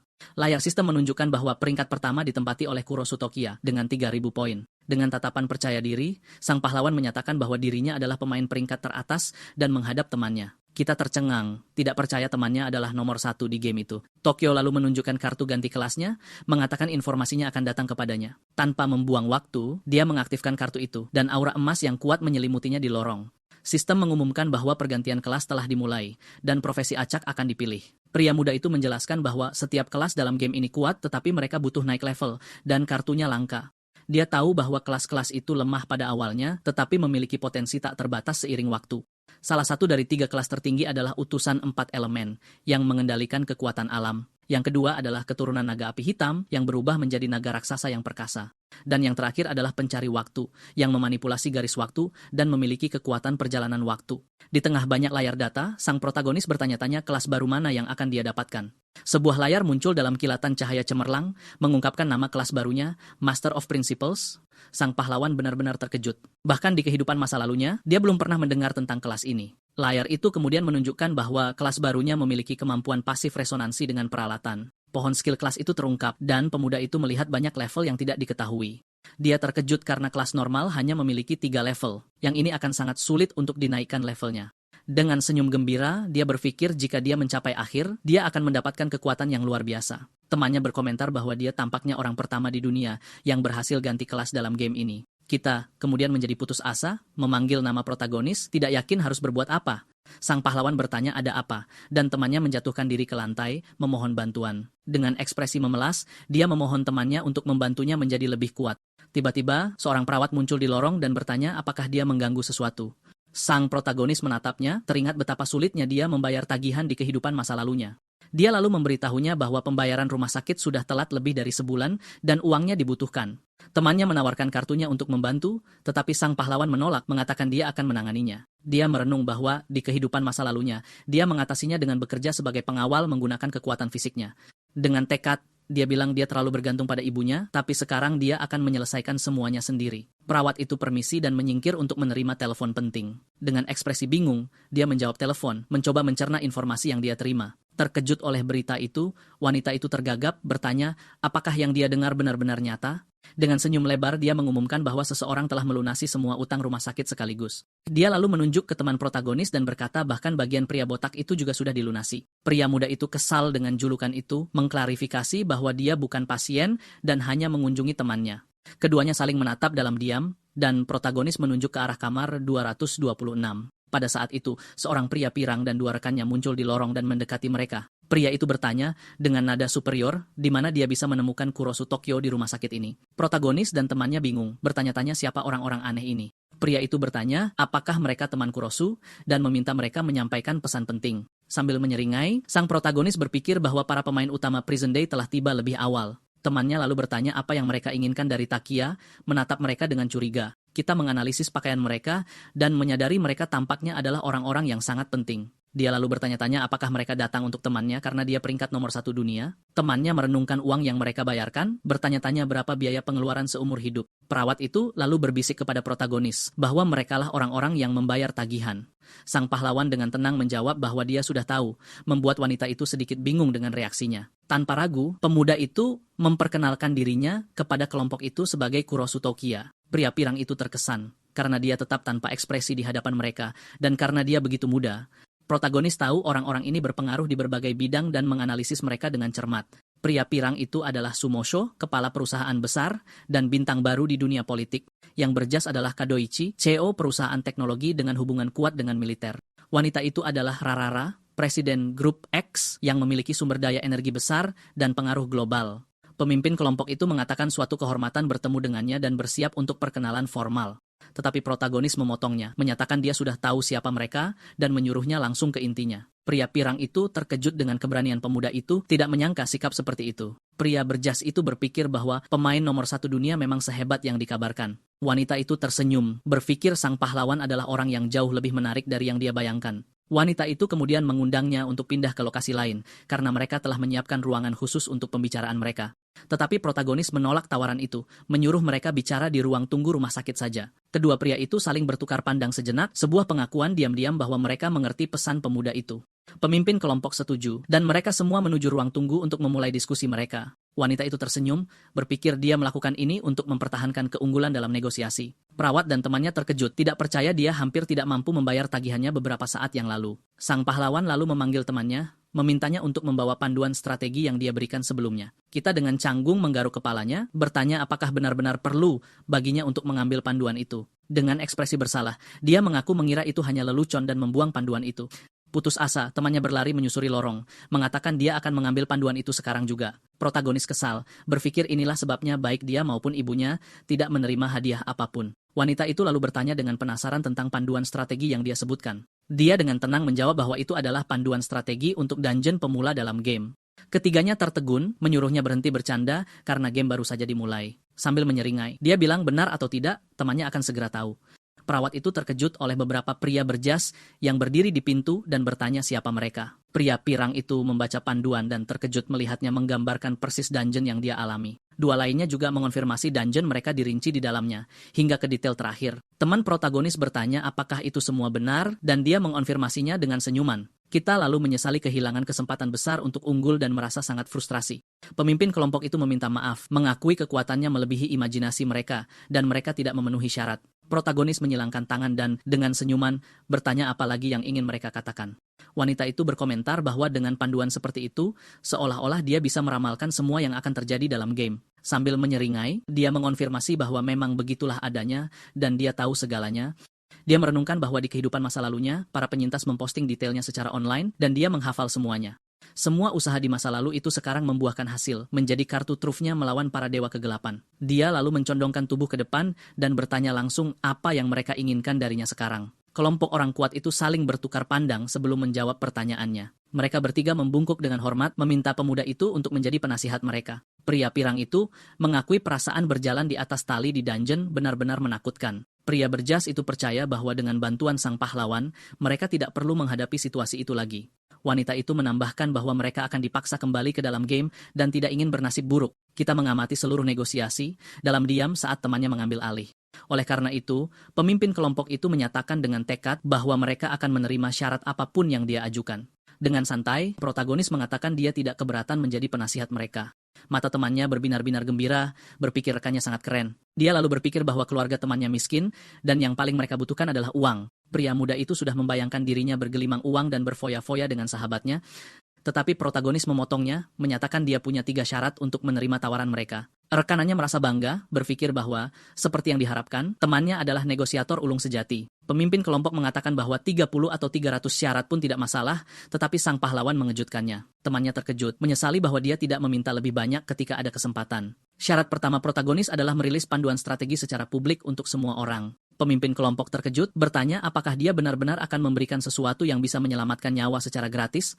Pria berjas setuju, menyatakan nilai panduan itu di luar imajinasi siapapun. Wanita itu berkomentar bahwa ini hanya membuktikan betapa berbahayanya game ini bagi semua orang. Sang pahlawan lalu menatap mereka dan bertanya apakah dia tidak baru saja menunjukkan panduan itu secara gratis. Kelompok itu terdiam oleh jawabannya, menyadari dia punya argumen yang valid. Dia lalu menjelaskan bahwa tujuannya berbeda dari tujuan mereka. Dia ingin menyelamatkan lebih banyak orang. Dengan tatapan serius, protagonis memperingatkan bahwa jika mereka tidak menerima, diskusi berakhir di sini.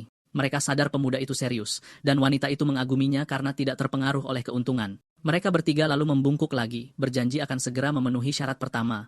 Syarat kedua adalah mendirikan agensi manajemen pemain dengan aturan yang sangat jelas. Pria pirang itu tersenyum, meyakinkannya bahwa mereka bisa tenang, karena mereka memang sudah berniat melakukannya. Dia lalu bersiap mengumumkan syarat terakhirnya, dan mungkin yang terpenting untuk kesepakatan itu. Kelompok itu menegang, bertanya-tanya, apakah syarat terakhir adalah sesuatu yang bahkan tidak bisa mereka penuhi. Temannya lalu berteriak agar protagonis meminta uang, menyebutnya sebagai permintaan terakhirnya. Tapi sang pahlawan mengabaikannya dan berkata dia ingin sebuah rumah agar dia dan ibunya tidak perlu lagi tinggal di rumah sakit. Dia melirik ibunya di tempat tidur, mengatakan dia hanya ingin ibunya hidup normal dan damai. Ketiganya tercengang oleh permintaan sederhana itu, dan temannya menepuk jidat karena frustrasi. Protagonis menambahkan bahwa jika terlalu sulit, dia bisa menarik permintaan itu karena dia tidak suka perasaan mengemis. Kelompok itu memohon agar dia tidak menariknya, bersikeras bahwa menyiapkan rumah untuknya adalah tugas yang mudah. Sambil menyeringai, protagonis menyuruh mereka untuk tidak terlalu bersemangat dengan permintaannya. Pemimpin itu meminta maaf atas adegan itu, dan dua lainnya hanya tertawa canggung melihat situasi tersebut. Mereka berpikir bahwa dari semua syarat, ini adalah yang termudah dan yang paling akan meningkatkan simpati dia terhadap mereka. Dia lalu mengakhiri masalah itu, mengatakan dia perlu kembali ke kamarnya karena ada hal lain yang harus diurus. Sang pahlawan memperingatkan bahwa hitungan mundur untuk Prison Day berikutnya akan segera dimulai. Ketiganya terkejut dengan informasi ini, bertanya apakah yang dia katakan benar-benar nyata. Pada saat itu, hitungan mundur 3 hari muncul di hadapan mereka, membuktikan pemuda itu benar. Dia lalu memberitahu mereka bahwa setelah mereka memenuhi syarat kedua, dia akan memberikan strategi untuk dungeon berikutnya. Mereka bertiga membungkuk dengan hormat, mengatakan mereka akan melakukan apa yang dia perintahkan tanpa pertanyaan. Protagonis lalu berbalik dan kembali ke kamar rumah sakit untuk beristirahat. Kelompok kuat itu menyaksikan pemuda itu pergi, bersiap untuk melaksanakan perintahnya. Salah satu penjaga keamanan memberitahu mereka bahwa seseorang ingin bertemu dengan protagonis. Pria berjas itu kesal, menyuruhnya untuk tidak mengganggu protagonis dan meminta orang itu menunggu di luar. Tetapi penjaga keamanan itu tergagap, bertanya apakah wanita muda yang datang adalah pacar dari pemuda di kamar itu. Kelompok itu terkejut dengan pertanyaan tersebut dan berbalik untuk melihat siapa orang ini. Kita lalu panik, mengatakan gadis itu adalah orangnya Tuan Kurosu, dan mereka pasangan yang serasi. Dengan tatapan pengkhianatan, dia mencengkram pria berjas itu, menuntut untuk tahu bagaimana Takia bisa punya pacar.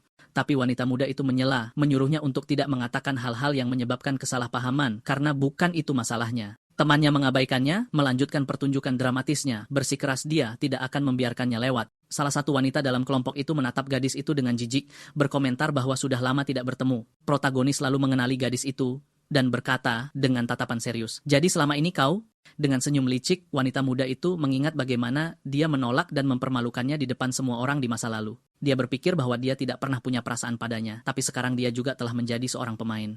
Gadis itu mendekat dengan seikat bunga, mengatakan dia sangat menyesal atas apa yang terjadi di masa lalu.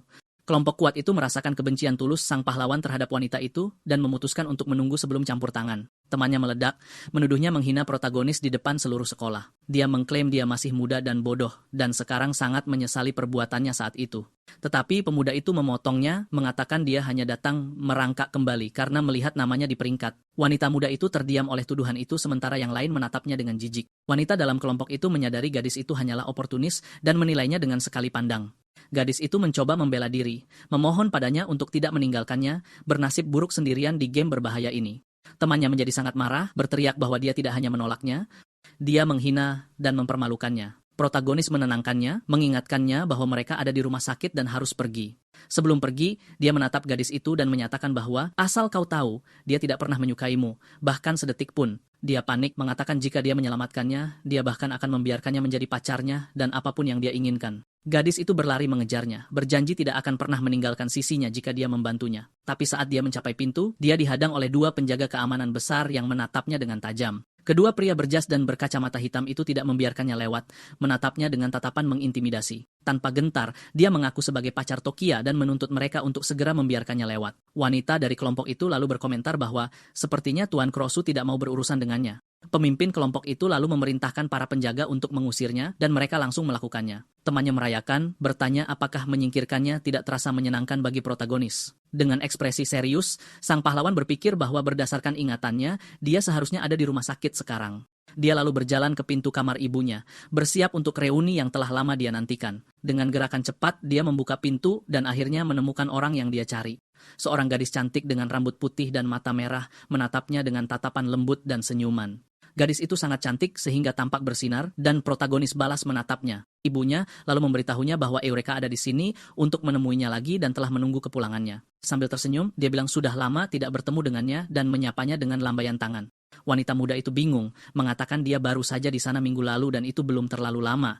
Protagonis lalu teringat dia meninggal di pelukannya di kehidupan masa lalunya dan menjadi emosional. Dia memeluknya erat, bersumpah bahwa di kehidupan ini dia tidak akan membiarkan satupun orang yang dia cintai menderita. Gadis itu benar-benar malu dengan pelukan itu, sementara ibunya hanya tertawa melihat adegan lucu itu. Temannya bingung bertanya-tanya apakah keduanya benar-benar hanya teman karena terlihat mencurigakan. Malamnya, bulan purnama menerangi langit dan kamar rumah sakit sepi. Protagonis memperhatikan ibunya tidur dengan damai, merasa lega karena dia baik-baik saja. Dia berpikir bahwa rumah sakit memindahkan mereka ke kamar VIP dan orang-orang itu benar-benar punya pengaruh.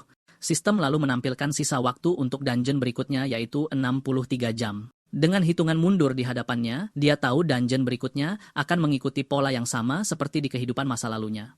Dia merenungkan bahwa dia mendapatkan kemampuan yang disebut pemeliharaan skill yang aktif saat disentuh. Untuk mengujinya, pemuda itu meletakkan tangannya di tepi tempat tidur untuk melihat apa yang dilakukan kemampuan barunya. Gelombang energi biru menyebar ke seluruh ruangan, dan sang protagonis terkejut dengan kekuatannya. Dia menyadari bahwa dia bisa melihat detail terkecil dari objek apapun yang sedang disentuhnya. Dengan penglihatannya yang ditingkatkan, dia memperhatikan bahwa sekrup kedua di kaki kiri tempat tidur itu longgar. Sang pahlawan berpikir sayang sekali dia tidak punya senjata di rumah sakit karena dia ingin menguji kemampuan itu pada senjata. Tiba-tiba, suara misterius bergema di benaknya, mengatakan bahwa dia memenuhi syarat untuk berpartisipasi. Dia bertanya siapa entitas itu dan untuk apa dia memenuhi syarat karena tidak memahami situasinya. Suara itu menjawab bahwa dia akan tahu siapa itu pada waktunya. Tetapi untuk saat ini, dia harus membuat keputusan. Siluet gelap muncul, menyuruhnya untuk memutuskan apakah dia akan menerima ujian khususnya. Dengan matanya yang bersinar, dia menyadari bahwa makhluk ini memiliki kekuatan untuk membantunya mengalahkan dewa. Tanpa ragu, sang protagonis menerima ujian itu dan memberitahu entitas itu untuk segera memulai tantangannya. Entitas itu tersenyum sinis, berkata baiklah dan menyatakan ujian akan dimulai sekarang. Tapi itu memperingatkannya bahwa jika dia gagal menyelesaikan ujian, dia tidak akan pernah bisa kembali ke dunia ini. Pemuda itu kemudian ditarik ke dalam pusaran energi biru, terkejut oleh kekuatan sucinya. Dia bertanya-tanya hadiah apa yang akan dia terima karena menyelesaikan ujian misterius dari entitas gelap ini. Tornado energi biru terbentuk dan sistem mengumumkan dimulainya arena percobaan.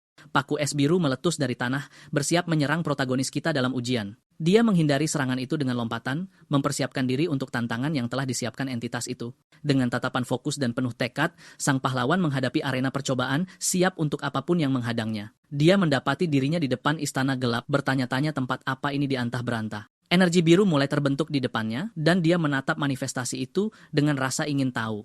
Entitas itu kemudian menjelaskan aturannya sederhana, dia harus mengalahkan lawan dalam 10 menit. Itu juga menasihatinya bahwa kebijaksanaan yang melihat segalanya adalah satu-satunya cara untuk memenangkan tantangan. Sang protagonis menatap entitas itu dengan ekspresi serius, bersiap untuk pertempuran yang akan datang. Entitas itu kemudian mengumumkan dimulainya ujian, dan sesosok feminin mulai muncul. Seorang pendekar pedang buta dan kebal muncul, dan hitungan mundur 10 menit untuk ujian dimulai. Pemuda itu menatap kerangka di dalam baju zirah, bertanya-tanya apakah itu lawannya. Sambil tersenyum, dia menganggap pertarungan antara pemain terkuat dan pendekar pedang terkuat itu menarik. Sebuah pedang biru diberikan kepadanya, turun dari langit dalam seberkas cahaya untuk pertempuran. Sang pahlawan menggunakan senjata itu, mengatakan itu sempurna karena dia memang ingin menggunakan kemampuan barunya. Tapi sistem memberitahunya bahwa resonansi tidak dapat diaktifkan karena targetnya tidak fisik. Dia kemudian menyadari kemampuan itu hanya bekerja pada entitas fisik dan pedang itu adalah ilusi. Dengan tatapan penuh tekad, dia menyatakan tidak akan membuang waktu lagi dan akan menyelesaikan ujian ini sekaligus. Pendekar pedang itu menyerang, dan sang protagonis menantangnya untuk menunjukkan kekuatan pendekar pedang terkuat. Sambil tersenyum, dia memuji keterampilan lawannya saat mereka beradu pedang. Musuh menyerang dengan serangan berputar, tetapi pahlawan berhasil bertahan dengan pedang birunya. Dia mencatat bahwa meskipun pedangnya besar, gerakan lawannya sangat cepat. Pendekar pedang buta itu melanjutkan serangannya dengan serangkaian serangan cepat dan kuat tanpa henti. Sang protagonis kemudian bertanya-tanya apakah serangan cepat dan kuat ini adalah jurus pamungkasnya. Pendekar pedang itu menyerang dengan kekuatan penuh, tetapi sang protagonis berhasil menghindar dan menyerang balik dengan presisi.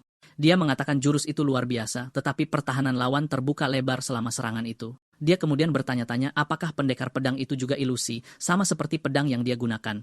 Oleh karena itu, dia berkata tidak akan merasa bersalah untuk menghabisinya dan melanjutkan serangannya. Pemuda itu berpikir luka yang dia berikan seharusnya fatal, tetapi lawannya sepertinya tidak merasakan apa-apa. Dia kemudian menyadari itu tidak berpengaruh dan pendekar pedang terkuat itu benar-benar tidak bisa dilukai.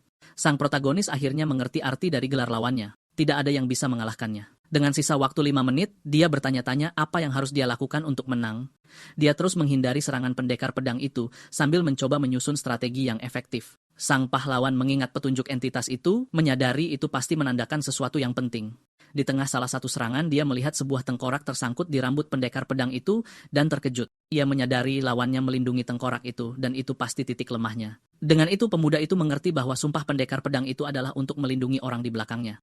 Dia kemudian mendapat ide dan bersiap untuk menjalankan rencana barunya untuk memenangkan tantangan. Entitas itu menyatakan bahwa teknik sekaliber itu tidak layak menerima berkah istimewanya. Dengan senyum jahat, ia menegaskan bahwa tidak peduli ilmu pedang apa yang dia gunakan, dia tidak bisa menang. Sang protagonis kemudian melompati lawannya, bersiap untuk menyerang tengkorak itu secara langsung. Pendekar pedang itu berputar kaget menyadari strategi pemuda itu dan mencoba bertahan. Entitas itu terkejut dengan keberanian sang pahlawan, tidak menduga gerakan seperti itu. Pemuda itu kemudian berteriak agar pendekar pedang itu membuka matanya dan melihat orang yang dilindunginya. Pendekar pedang itu berbalik dan menghadap tengkorak yang selama ini dilindunginya di punggungnya. Setelah melihat tengkorak itu, ia mengeluarkan tangisan kesakitan dan putus asa, dan tubuhnya mulai hancur. Ia memeluk kerangka itu dan menangis dalam kesedihan saat tubuhnya berubah menjadi debu dan api. Dengan sisa waktu 51 detik, sang protagonis menyaksikan lawannya lenyap. Dia mengatakan jawabannya ada di petunjuk, dia hanya perlu membuat musuh menyadari kebenarannya.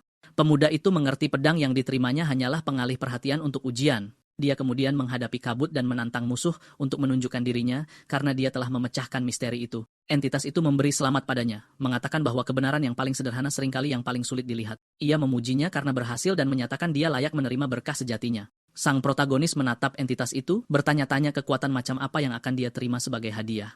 Energi biru yang intens menyelimutinya sepenuhnya, dan tubuhnya mulai menyerap kekuatan baru. Entitas itu kemudian tersenyum, mengatakan ujian yang sebenarnya dimulai sekarang dengan berkah yang baru diterima. Sang pahlawan bingung, bertanya-tanya apa maksudnya, masih ada ujian di depan? Suara itu kemudian memerintahkannya untuk merasakan emosi semua makhluk hidup untuk menerima kekuatan dewa. Dia kemudian mengalami rasa sakit, suka, marah, dan duka dari jiwa yang tak terhitung jumlahnya sekaligus. Kewalahan oleh emosi, penghalang kaca pecah, dan dia terlempar ke lokasi baru.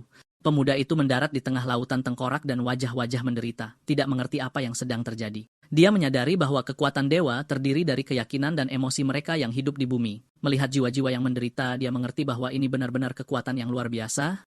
Dengan wajah memar dan berdarah, dia menghadapi tantangan baru dengan tatapan serius dan penuh tekad. Dengan senyum percaya diri, dia mengatakan bahwa dengan kekuatan ini, dia akhirnya bisa menghadapi dewa. Dia kemudian menyatakan bahwa dewa-dewa bumi akan mendapat dukungannya dalam menentang dewa jahat. Entitas itu menyatakan bahwa ini adalah ujian terakhir dan tidak ada manusia yang bisa menahan kekuatan seperti itu. Ledakan energi terjadi, dan sang protagonis diselimuti cahaya yang intens dan menyilaukan.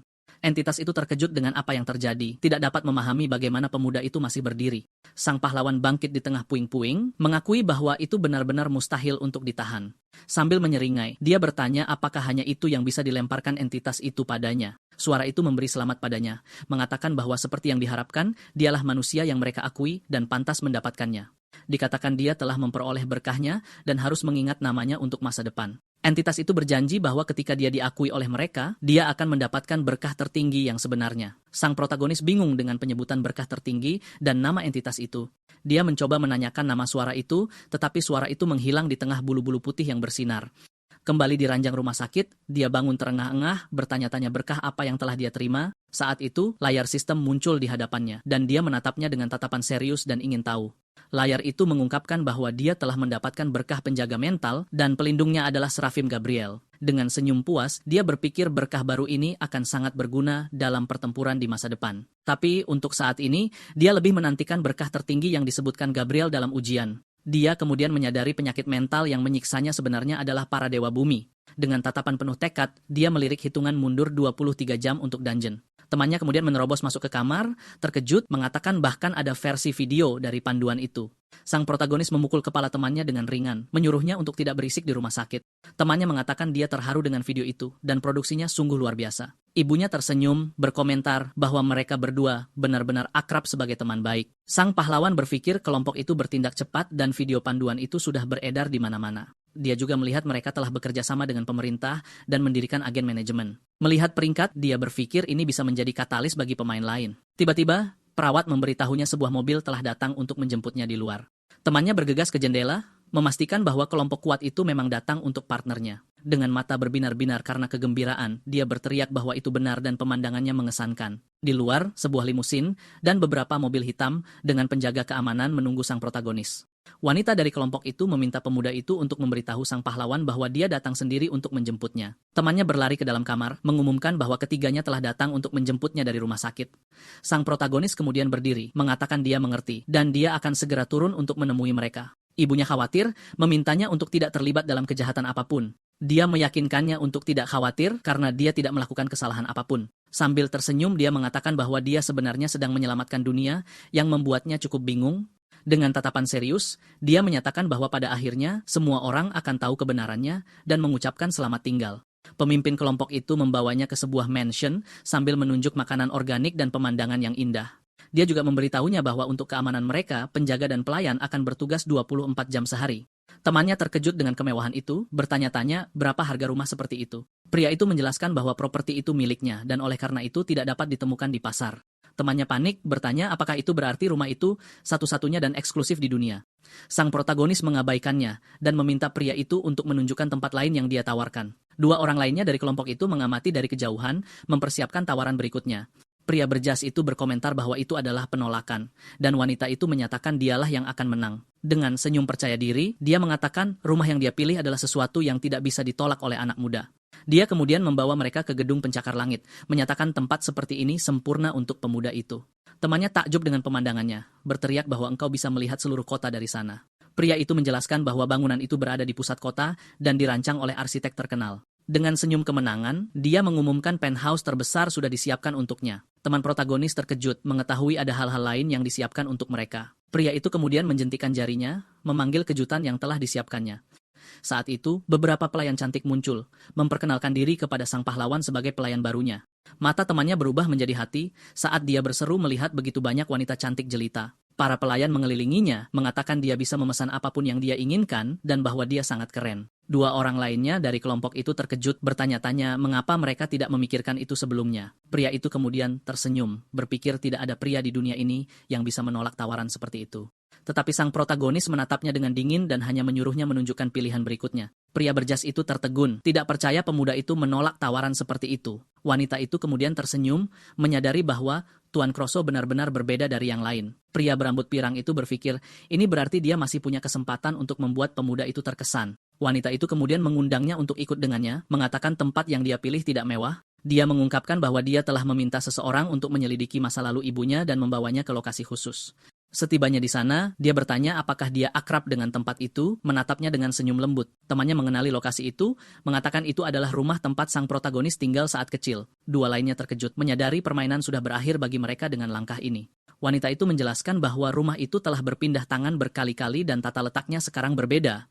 Tapi dia bilang dia mencoba memulihkan semuanya sebanyak mungkin agar dia merasa nyaman dan tenang. Sang pahlawan terharu, mengatakan itu luar biasa, dan rumah itu hampir identik dengan ingatannya. Dengan senyum tulus, dia berterima kasih atas gestur itu, dan wanita itu senang dia menyukainya.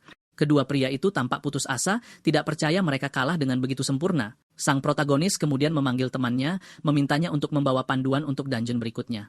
Wanita itu terkejut, bertanya apa yang ditarik pemuda itu dari dalam celananya. Temannya menjelaskan bahwa sang pahlawan menulis strategi lengkap untuk dungeon kedua game tersebut. Dia terkejut bahwa sesuatu yang begitu berharga disimpan di tempat seperti itu. Wanita itu kemudian bertanya apakah dia juga akan merilis strategi baru ini secara publik, tetapi dia menjawab tidak, mengatakan mereka bisa mendistribusikannya kepada pemain yang mereka anggap menjanjikan. Dia menjelaskan bahwa untuk menjadi lebih kuat, seseorang harus memahami permainan, bukan mengandalkan keberuntungan. Sang protagonis mengatakan mereka yang bertahan karena keberuntungan tidak akan bertahan lama dan akan dieliminasi. Untuk memilih pemain yang hebat, cukup dengan membantu para pemula beradaptasi. Dia melanjutkan, mengatakan jika mereka benar-benar hebat, mereka secara alami akan menonjol dengan sendirinya. Wanita itu kemudian mengerti rencananya dan bertanya apa yang ingin dia lakukan dengan memilih para pemain ini. Dengan tatapan penuh tekad, sang pahlawan menjawab bahwa dia ingin mereka menyelamatkan dan melindungi dunia bersamanya. Kelompok itu terkejut dengan ambisi pemuda itu, menganggapnya sebagai mimpi yang sangat besar. Dengan hitungan mundur yang semakin dekat, temannya mengumumkan bahwa mereka siap berangkat. Sang protagonis kemudian berpamitan pada ibunya dengan pelukan, berjanji akan segera pulang. Temannya berpose, menyatakan dia akan berpetualang ke dunia lain. Ibunya bingung dengan pemandangan itu, tidak begitu mengerti apa yang terjadi dengan mereka berdua. Hitungan mundur mencapai 0 dan sistem mengumumkan para pemain terpilih akan dipindahkan. Keduanya kemudian diselimuti cahaya biru, mengucapkan selamat tinggal pada ibu protagonis di ruangan itu. Sang pahlawan memberitahu temannya bahwa dia seharusnya bisa menyelesaikan dungeon sendiri, karena mereka akan bertindak secara terpisah. Pemuda itu kemudian mengatakan dia akan mengawasi peringkat, bertekad untuk masuk kali ini. Dengan senyum percaya diri, sang protagonis menghadapi dungeon baru, siap untuk tantangan lain. Dia menyadari bahwa seperti di kehidupan masa lalunya, dungeon kedua adalah Frosty Mansion Class D. Sistem mengumumkan pembuatan adegan telah selesai, dan jiwa para pemain telah dimuat. Sang protagonis berpikir, seperti yang diduga, mereka disesatkan lagi oleh instruksi. Dia tahu bahwa untuk menyelesaikan dungeon, dia harus membentuk tim dengan seseorang yang dia percayai sepenuhnya. Kondisi sebenarnya adalah memancing kedua bos dari lantai yang berbeda untuk bertemu di tengah. Tapi dia ingat dengan sedih saat dia dikhianati di kehidupan masa lalunya oleh seorang sekutu. Dengan tatapan penuh tekad, dia memanggil kartu emas, memanggil orang yang paling dia percayai. Kartu pembentukan tim khusus aktif, dan cahaya keemasan yang intens memenuhi ruangan. Gadis berambut putih itu kemudian muncul di tengah partikel cahaya dan menatap sang protagonis. Keduanya saling menatap dalam diam, dan wanita muda itu terkejut melihatnya di sana. Terkejut, dia bertanya, mengapa dia ada di sana dan di mana mereka berada, tidak memahami situasinya. Dia menjelaskan bahwa dialah yang mengundangnya ke dungeon, dan sebelumnya dia berada di sebuah pulau. Sang pahlawan berpikir bahwa Eureka menjadi pemain di game kedua dan sangat menderita karenanya. Dia ingat bagaimana dia dipaksa untuk bertahan hidup di pulau itu, menderita seumur hidupnya dengan bekas luka. Itulah sebabnya dia bilang, dia memanggilnya untuk mengubah takdirnya dan memastikan dia tidak akan terluka lagi. Gadis itu terkejut, bertanya bagaimana dia tahu dia ada di pulau itu tanpa dia memberitahunya. Pada saat itu, jendela sistem biru yang sama muncul di hadapannya, dan dia melihatnya dengan rasa ingin tahu. Layar menyambutnya, memberitahukan bahwa dia berada di dungeon kelas D, Frosty Mansion. Dia kemudian mengingat video yang dia lihat online dan bertanya-tanya tentang nama game itu. Sang protagonis menjawab bahwa game itu bernama Prison Day, dan dia mengonfirmasi bahwa itulah namanya. Dia menjelaskan bahwa dia membutuhkan partner yang bisa dia percayai dengan nyawanya, itulah sebabnya dia memilihnya. Dengan pintu yang akan terbuka, dia mengundangnya untuk menjadi partnernya dan menghadapi bahaya bersama. Wanita muda itu kemudian ingat saat dia mengajaknya bermain di masa lalu dan menatapnya dengan lembut. Dulu, dia kesepian dan sedih, tetapi pemuda itu telah mengulurkan tangannya dan mengajaknya bermain. Dia mengulangi ajakan itu, bertanya apakah dia mau bermain dengannya lagi seperti dulu. Gadis itu menatapnya dengan mata penuh emosi, mengingat saat-saat indah yang mereka lalui bersama. Dia kemudian memegang tangannya erat-erat, menerima undangan untuk menjadi partnernya sekali lagi. Dengan senyum berseri-seri, dia bilang akan senang menjadi rekannya dan langsung menerimanya. Dia lalu bertanya apakah gadis itu sudah menghafal semua yang dia katakan karena pintunya akan segera terbuka. Gadis muda itu mengonfirmasi, mengatakan ini adalah permainan eksplorasi dan dia tidak boleh menyentuh apapun sembarangan. Dia juga tahu ini bukan mansion, melainkan labirin bertingkat yang penuh dengan monster. Untuk menyelesaikannya, mereka harus membuat bos dari atas bertemu dengan bos dari ruang bawah tanah di tengah. Sang protagonis mengonfirmasi dan dengan tatapan serius mengumumkan bahwa dia akan membuka pintu ke dungeon. Gadis berambut putih itu menjawab, ya, dan bahwa dia akan melakukan yang terbaik untuk membantunya dalam perjalanan mereka. Saat hitungan mundur mencapai 0, dia membuka pintu, dan keduanya memasuki mansion beku untuk menghadapi tantangan. Lorongnya benar-benar beku, tertutup es dan stalaktit tajam di mana-mana. Gadis muda itu mengeluh kedinginan, dan pemuda itu menghiburnya, mengatakan sebuah kartu akan membuatnya lebih tertahankan. Tiba-tiba, sebuah bayangan melintas melewati pintu, dan sang pahlawan bersiap untuk pertemuan yang sudah dia antisipasi. Dia berpikir, seperti yang dia bayangkan, pengkhianat dari kehidupan masa lalunya juga muncul di dungeon ini. Seorang pria dengan pisau muncul, mengeluh tentang dingin dan bertanya-tanya apakah monster akan muncul. Dia kemudian melihat mereka berdua dan tampak terkejut menemukan orang lain di sana. Dengan senyuman, dia bertanya apakah mereka juga pemain dan mendekat dengan sikap ramah. Sang protagonis tahu dia akan meminta untuk membentuk tim dan bahwa dia terlihat seperti orang yang jujur. Tapi pada kenyataannya, dia pengecut tak tahu malu yang mengkhianati rekan satu timnya sendiri. Dia ingat bagaimana pria itu akan bersembunyi di belakangnya saat bertarung karena dia lemah dan pengecut. Sambil menyeringai, sang protagonis mempersiapkan diri, tahu persis apa yang akan terjadi selanjutnya. Dia teringat saat dia menggunakan seluruh kekuatannya untuk mengalahkan bos, pengkhianat itu menikamnya dari belakang. Pemuda itu ingat bahwa pengkhianat itu menikamnya dari belakang hanya untuk mencuri kartu skill. Tukia lalu merenung bahwa jika bukan karena satu orang, dia akan tewas di lantai itu juga. Kembali ke masa sekarang, pengkhianat itu menyarankan mereka membentuk tim agar lebih mudah menghadapi monster. Tapi rencana sebenarnya adalah menyingkirkan sang pahlawan, agar dia bisa memanfaatkan gadis cantik bersamanya. Pria itu juga mengincar pedang sang protagonis, berkata pada dirinya sendiri bahwa dia pasti akan mengambilnya. Dengan senyum palsu, dia mengulurkan tangannya, mengatakan bahwa dalam permainan seperti ini, mereka perlu bekerja sama. Namun, sang protagonis membalas bahwa dialah yang menusuknya lebih dulu, dan sekarang dia membalasnya dengan pedangnya. Tanpa kesempatan bereaksi, pengkhianat itu tertusuk tepat di dada, benar-benar terkejut oleh rasa sakitnya. Dengan tatapan dingin, sang pahlawan menyuruhnya merasakan penderitaan yang sama seperti yang dia rasakan di kehidupan masa lalunya. Pemuda itu lalu menoleh ke rekannya dan dengan tenang bertanya apakah dia punya pertanyaan tentang ini. Gadis itu menjawab tidak karena dia percaya pemuda itu punya alasan bagus untuk semua yang dilakukannya. Dia lalu mengajaknya pergi mencari beberapa kartu skill, dan gadis muda itu langsung setuju. Dengan begitu, keduanya meninggalkan mayat pengkhianat itu dan melanjutkan eksplorasi mereka di mansion beku. Di tempat lain, seorang pria berkacamata berkomentar bahwa informasi tentang pemain peringkat 1 Kurosu Tokyo memang benar. Dia bertanya-tanya apakah pria yang merilis panduan gratis itu layak untuk dia amati. Shijamori Itsuki melihat peringkat, pria berkacamata itu berpikir bahwa dia sama sekali tidak bisa menguraikan niat sang pahlawan. Kembali ke para protagonis, mereka merasakan kehadiran aneh, yakin ada monster di dekatnya. Monster bernama Hangeman muncul, dan Eureka meneriakkan peringatan bahwa monster itu menuju ke arah mereka. Dengan cakar tajam dan mata bersinar, makhluk itu menyerang dengan kekuatan penuh untuk menyerang kedua pemain. Gadis itu meneriakkan nama rekannya, memeluknya erat saat monster itu mendekat. Tapi monster itu bahkan tidak punya waktu untuk bereaksi sebelum dihantam pukulan kuat yang membuatnya terbang. Dengan ekspresi bosan, sang protagonis mengatakan kepada makhluk itu bahwa ia terlalu berisik dan mengganggu. Dia lalu menembakkan sinar energi kuat dari tangannya yang mengenai monster itu tepat sasaran. Serangan itu menembus tubuh makhluk tersebut, menyebabkan ledakan besar di ujung lorong. Monster itu kemudian larut menjadi cahaya, meninggalkan kartu kekuatan yang meningkatkan 1 level. Eureka terkejut dengan betapa mudahnya semua itu, bertanya apakah ini cara dia selalu bertarung di dungeon? Sang pahlawan menjawab bukan, dan monster ini hanya sangat lemah dan tidak berdaya. Dia menjadi bersemangat dengan gagasan monster yang lebih kuat, membayangkan dirinya dalam film horor sungguhan. Dia lalu menyerahkan kartu itu padanya, menyuruhnya berkonsentrasi untuk mendapatkan skill baru. Gadis muda itu memegang kartu emas, berpikir tidak mungkin monster seperti itu ada di sebuah apartemen. Dengan mata terpejam, dia fokus pada kartu itu, berharap bisa menggunakan kekuatannya. Cahaya keemasan menyelimutinya, dan dia terkejut menyadari bahwa dia benar-benar berhasil menggunakan kartu itu. Panel, statusnya muncul menunjukkan staminanya sekarang berhasil mencapai level 1. Dia memujinya karena cepat belajar dan mengajaknya ke lantai berikutnya dari mansion beku. Gadis itu menyadari dia tidak merasa kedinginan lagi dan senang telah memperoleh skill baru. Gadis muda itu lalu bertanya bagaimana dia tahu begitu banyak tentang permainan itu, bertanya apakah dia senang bermain. Sang protagonis berhenti berjalan dan menatapnya dalam diam, membuat gadis itu bingung dengan reaksinya. Dengan ekspresi muram, dia hanya menatapnya tanpa mengucapkan sepatah kata pun tentang masalah itu. Yurika menjadi gugup dengan keheningan itu, dan bertanya apakah dia mengatakan sesuatu yang aneh. Sang pahlawan menyatakan permainan itu sama sekali tidak menarik dan mengingatkannya pada tujuan mereka yang sebenarnya. Dengan tatapan dingin dan penuh tekad, sang protagonis mengungkapkan tujuan mereka adalah untuk menghancurkan permainan itu. Gadis itu terdiam sejenak lalu mengatakan bahwa meskipun dia tidak mengerti, dia mempercayai alasannya. Tiba-tiba, sebuah tangan mengerikan menerobos dinding es, bersiap untuk menyerang mereka berdua. Makhluk itu mengeluarkan raungan mengerikan, dan menyerang dengan kekuatan penuh ke arah rekan sang pahlawan. Tapi dengan gerakan cepat, pemuda itu melangkah di depannya untuk melindunginya dari serangan monster itu. Tanpa kesulitan, dia menghentikan makhluk itu dengan satu tangan, mencengkeram wajahnya dengan kuat. Dengan sekali remasan, dia menghancurkan kepala monster itu yang hancur berkeping-keping di depannya.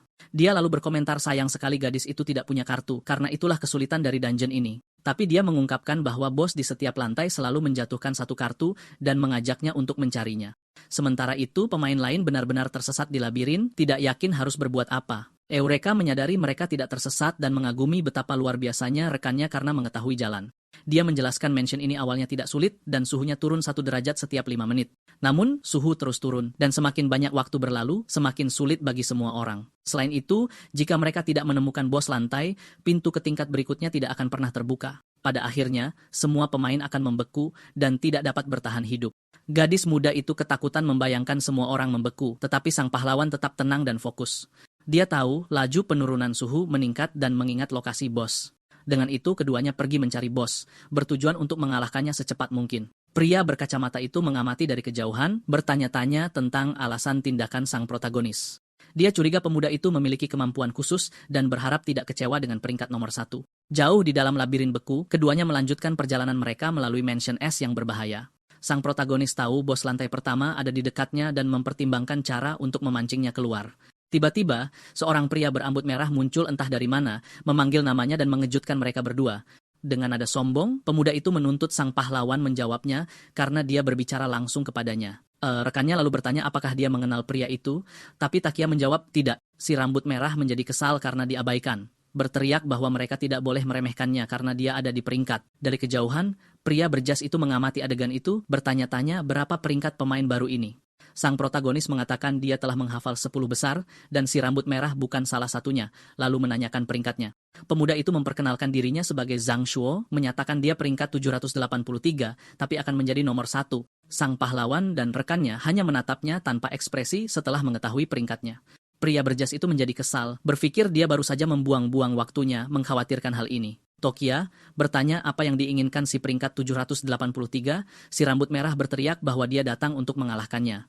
Dia menyatakan akan menunjukkan kepada semua orang bahwa peringkat pertama sang protagonis hanyalah kebetulan. Tapi sebelum dia bisa bertindak, sang pahlawan mendaratkan pukulan santai tepat di wajahnya. Kekuatan satu pukulan itu membuat si rambut merah dan teman-temannya jatuh terjerembab ke tanah. Dengan tatapan bosan, sang protagonis menyuruhnya pergi karena dia sangat sibuk. Si rambut merah lalu mengeluarkan pisau, menyatakan dia tidak memberi izin pada sang pahlawan untuk pergi. Teman-temannya menyemangatinya, dan pemuda itu berkata target satu-satunya adalah sang pahlawan, gadis itu boleh mereka ambil. Dengan wajah memar, dia berteriak bahwa dia akan membalas pukulan itu 100 kali lebih kuat. Tokia berpikir mereka hanya orang bodoh, bukan orang yang benar-benar jahat, dan memutuskan untuk memberi mereka pelajaran. Dengan tendangan kuat, sang protagonis menghancurkan pintu logam dan mengambil pipa untuk digunakan sebagai senjata. Dia lalu menggenggam benda improvisasi itu dengan erat, bersiap untuk pertarungan melawan para pembuat onar. Sambil menyeringai, dia bilang akan menghukum mereka semua dengan pipa logam sederhana ini. Sang pahlawan berpikir ini sempurna karena dia perlu memancing bos lantai keluar entah bagaimana. Dia kemudian memutuskan untuk menguji kemampuan kelas barunya dan mengaktifkan resonansi alat. Sistem mengungkapkan pipa itu adalah barang rongsokan, tak berguna, tapi mencatat resonansinya bisa meningkat seiring penggunaan. Pemuda itu merasa menarik bahwa kemampuan itu bisa mengevaluasi senjata dan memutuskan untuk sering menggunakannya. Si rambut merah menatapnya tajam, mengatakan dia terlalu melebih-lebihkan dirinya dan akan menyesal tidak menggunakan pedangnya. Tanpa gentar, sang protagonis hanya menatap sekelompok pembuat onar dengan tatapan jijik. Pemimpinnya lalu berteriak dengan marah agar semua temannya menyerbu dan menyerang sang pahlawan sekaligus. Namun, teman-temannya takut dan mendorongnya ke depan, menyuruhnya maju lebih dulu. Kesal dengan kepengecutan mereka, si rambut merah berteriak pada teman-temannya yang tidak berguna untuk menyerang tanpa ragu-ragu. Tapi, salah satu dari mereka mengingatkannya bahwa sang protagonis adalah peringkat nomor 1 dunia, dan mereka tidak punya peluang. Pemimpinnya berteriak bahwa dia tidak peduli dan hanya akan puas jika bisa mengalahkan sang pahlawan. Dengan pisau siap, dia menyerang, berteriak tidak peduli jika pemuda itu peringkat 1 karena dia bukan apa-apa. Tapi dengan tatapan bosan, sang protagonis berpikir dia akan menggunakan teriakannya untuk memancing bos. Dengan mudah, dia memukul si rambut merah dengan pipa logam, menyuruhnya untuk lebih menggunakan otaknya. Wajahnya meringis kesakitan, pemuda itu terdiam tak bisa berkata-kata oleh kekuatan pukulan itu. Dia kemudian jatuh berlutut sambil berteriak kesakitan, dan semua orang terkejut dengan pemandangan itu.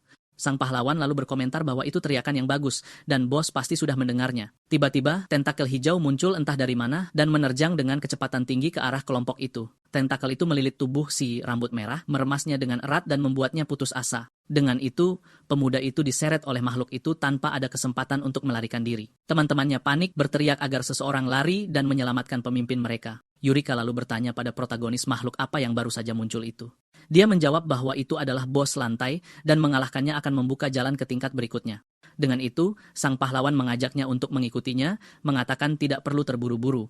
Gadis muda itu terkejut dengan kecepatannya, bertanya-tanya apakah itu kekuatan seorang pemain. Dia lalu membayangkan dirinya sebagai pahlawan super wanita, bersemangat dengan gagasan mendapatkan kekuatan. Dari kejauhan, pria berkacamata itu mengaguminya, bertanya-tanya apakah dia datang sejauh ini untuk memburu bos. Pria berjas itu kemudian memutuskan dia harus entah bagaimana menjadi rekan setimnya. Sementara itu, teman-teman si rambut merah berteriak pada monster itu untuk melepaskan bos mereka yang sedang diremukkan. Mereka terus berteriak putus asa agar makhluk itu menghentikan serangannya dan membebaskan teman mereka. Salah satu dari mereka bahkan mengancam makhluk tak dikenal itu, mengatakan dia akan menghabisinya. Mendengar itu, salah satu temannya maju untuk mencoba menyelamatkan pemimpinnya dari cengkeraman monster, tetapi monster itu menyerang mereka semua sekaligus, membuat mereka terbang dengan satu pukulan. Pada saat itu, bos lantai menampakkan dirinya sebagai tanaman karnivora mutan peringkat E+ dengan statistik tinggi. Si rambut merah kemudian ditarik ke dalam mulut monster, berteriak putus asa meminta bantuan. Dari dalam mulut tanaman itu, pemuda itu melihat sang protagonis mendekat dengan tenang. Sang pahlawan kemudian menghadapi bos dengan pedang terhunus, siap untuk pertempuran terakhir di lantai itu. Si rambut merah putus asa, bertanya-tanya apakah sang protagonis akan benar-benar menyelamatkannya setelah semua ini. Tanpa berpikir dua kali, sang pahlawan menyerang dengan pedangnya dan menebas tentakel tanaman itu.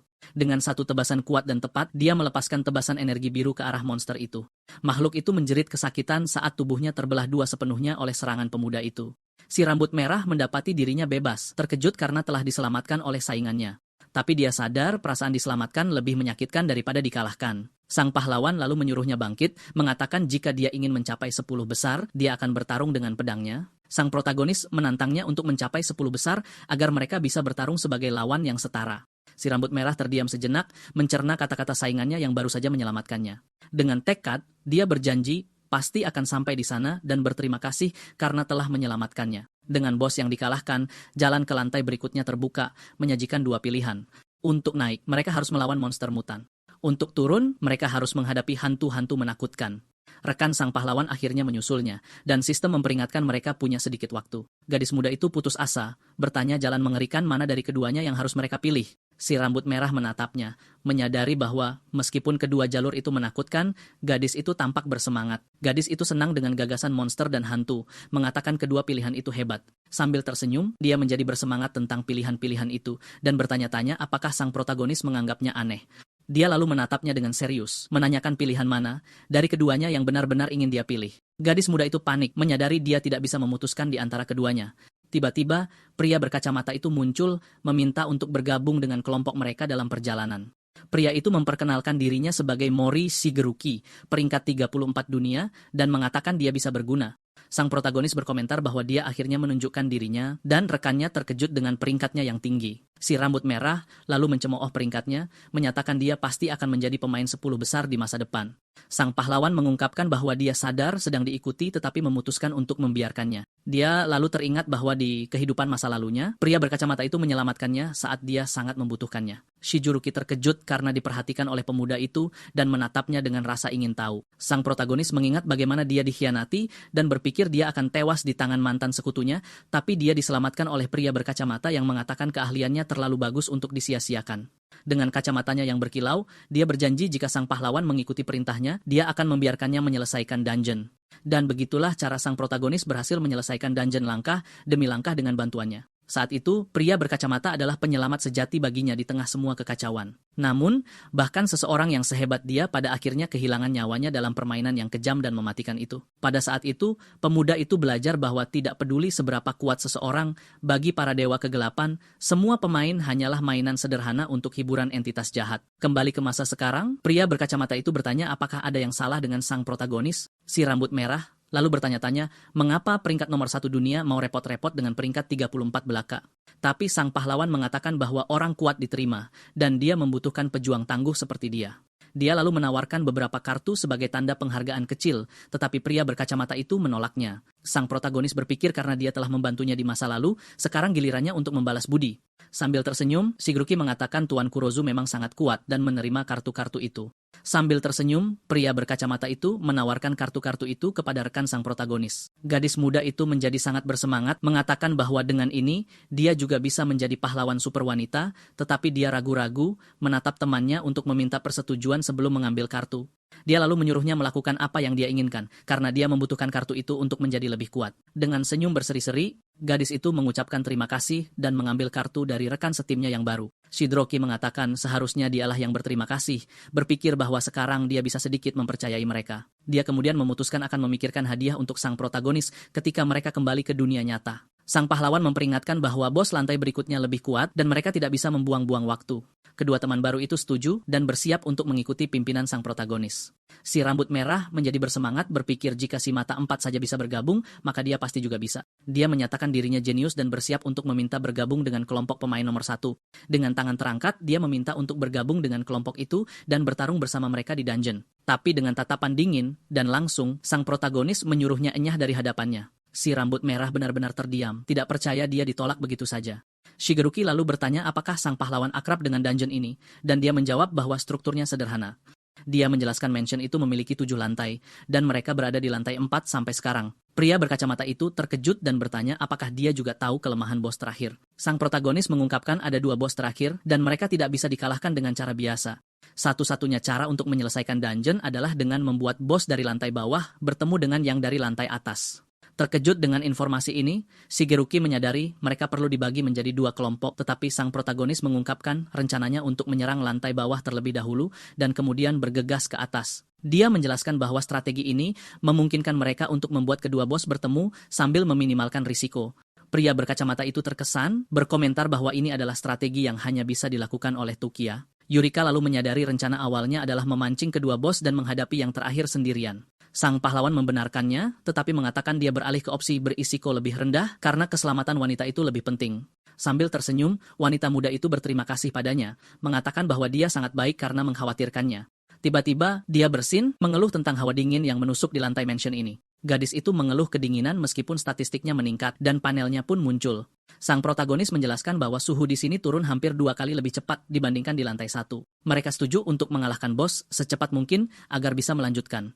Tiba-tiba, sebuah mata biru yang bersinar terbuka dalam kegelapan mengamati kelompok pemain. Bos lantai itu muncul, seekor serigala putih raksasa dengan mata biru yang bersinar dan kuat. Bersamaan dengan itu, segerombolan hantu dengan mata ungu yang bersinar muncul, siap menyerang kelompok itu. Itsuki bertanya-tanya bagaimana sang pahlawan menemukan bos begitu cepat di labirin yang begitu luas. Sang protagonis menjawab bahwa ini adalah rute yang dia pelajari dengan mempertaruhkan nyawanya dan tidak akan pernah dia lupakan. Pria berkacamata itu tertegun, bertanya-tanya apakah pemuda itu pernah ke sini sebelumnya, bahkan sebelum permainan dimulai. Bos lantai itu menampakkan diri sebagai Hound peringkat D, dengan statistik kekuatan dan kecepatan yang sangat tinggi. Sang pahlawan memperingatkan bahwa mereka akan datang dan menyuruh 2 orang lainnya untuk fokus melindungi diri mereka sendiri. Itsuki meyakinkannya untuk tidak khawatir, berjanji akan melindungi Eureka dengan nyawanya. Dengan begitu, sang protagonis merasa lebih tenang, mengetahui bahwa rekannya akan aman selama pertempuran. Dengan pedangnya yang bersinar biru, sang protagonis menyerang serigala putih raksasa itu dengan sekuat tenaga. Dia menantang makhluk itu untuk bertarung, dan monster itu mengeluarkan raungan marah sebagai balasannya. Tanpa membuang waktu, sang pahlawan mendaratkan tebasan yang tepat dan kuat di kepala serigala raksasa itu. Sementara itu, para hantu dengan mata ungu yang bersinar meraung dan maju untuk menyerang. Itsuki bertindak cepat, memposisikan dirinya di depan Eureka untuk melindunginya dari para monster. Dengan gerakan cepat dan tepat, dia mulai melawan para hantu menggunakan seni bela diri. Dia mengungkapkan dirinya sebagai penerus ke-9 Baguazhang, menyatakan bahwa para hantu bukanlah tandingannya. Dengan senyum percaya diri, dia memberitahu Eureka untuk tidak khawatir, karena dia akan menyelesaikan semuanya dengan cepat. Namun gadis itu mengejutkan semua orang dengan mendaratkan pukulan kuat ke salah satu hantu dengan mudah. Dia menjadi sangat bersemangat setelah menyadari bahwa dia juga bisa mengalahkan para monster dengan kekuatan barunya. Pria berkacamata itu terkejut, berpikir bahwa gadis itu juga penuh misteri, sama seperti Tokia.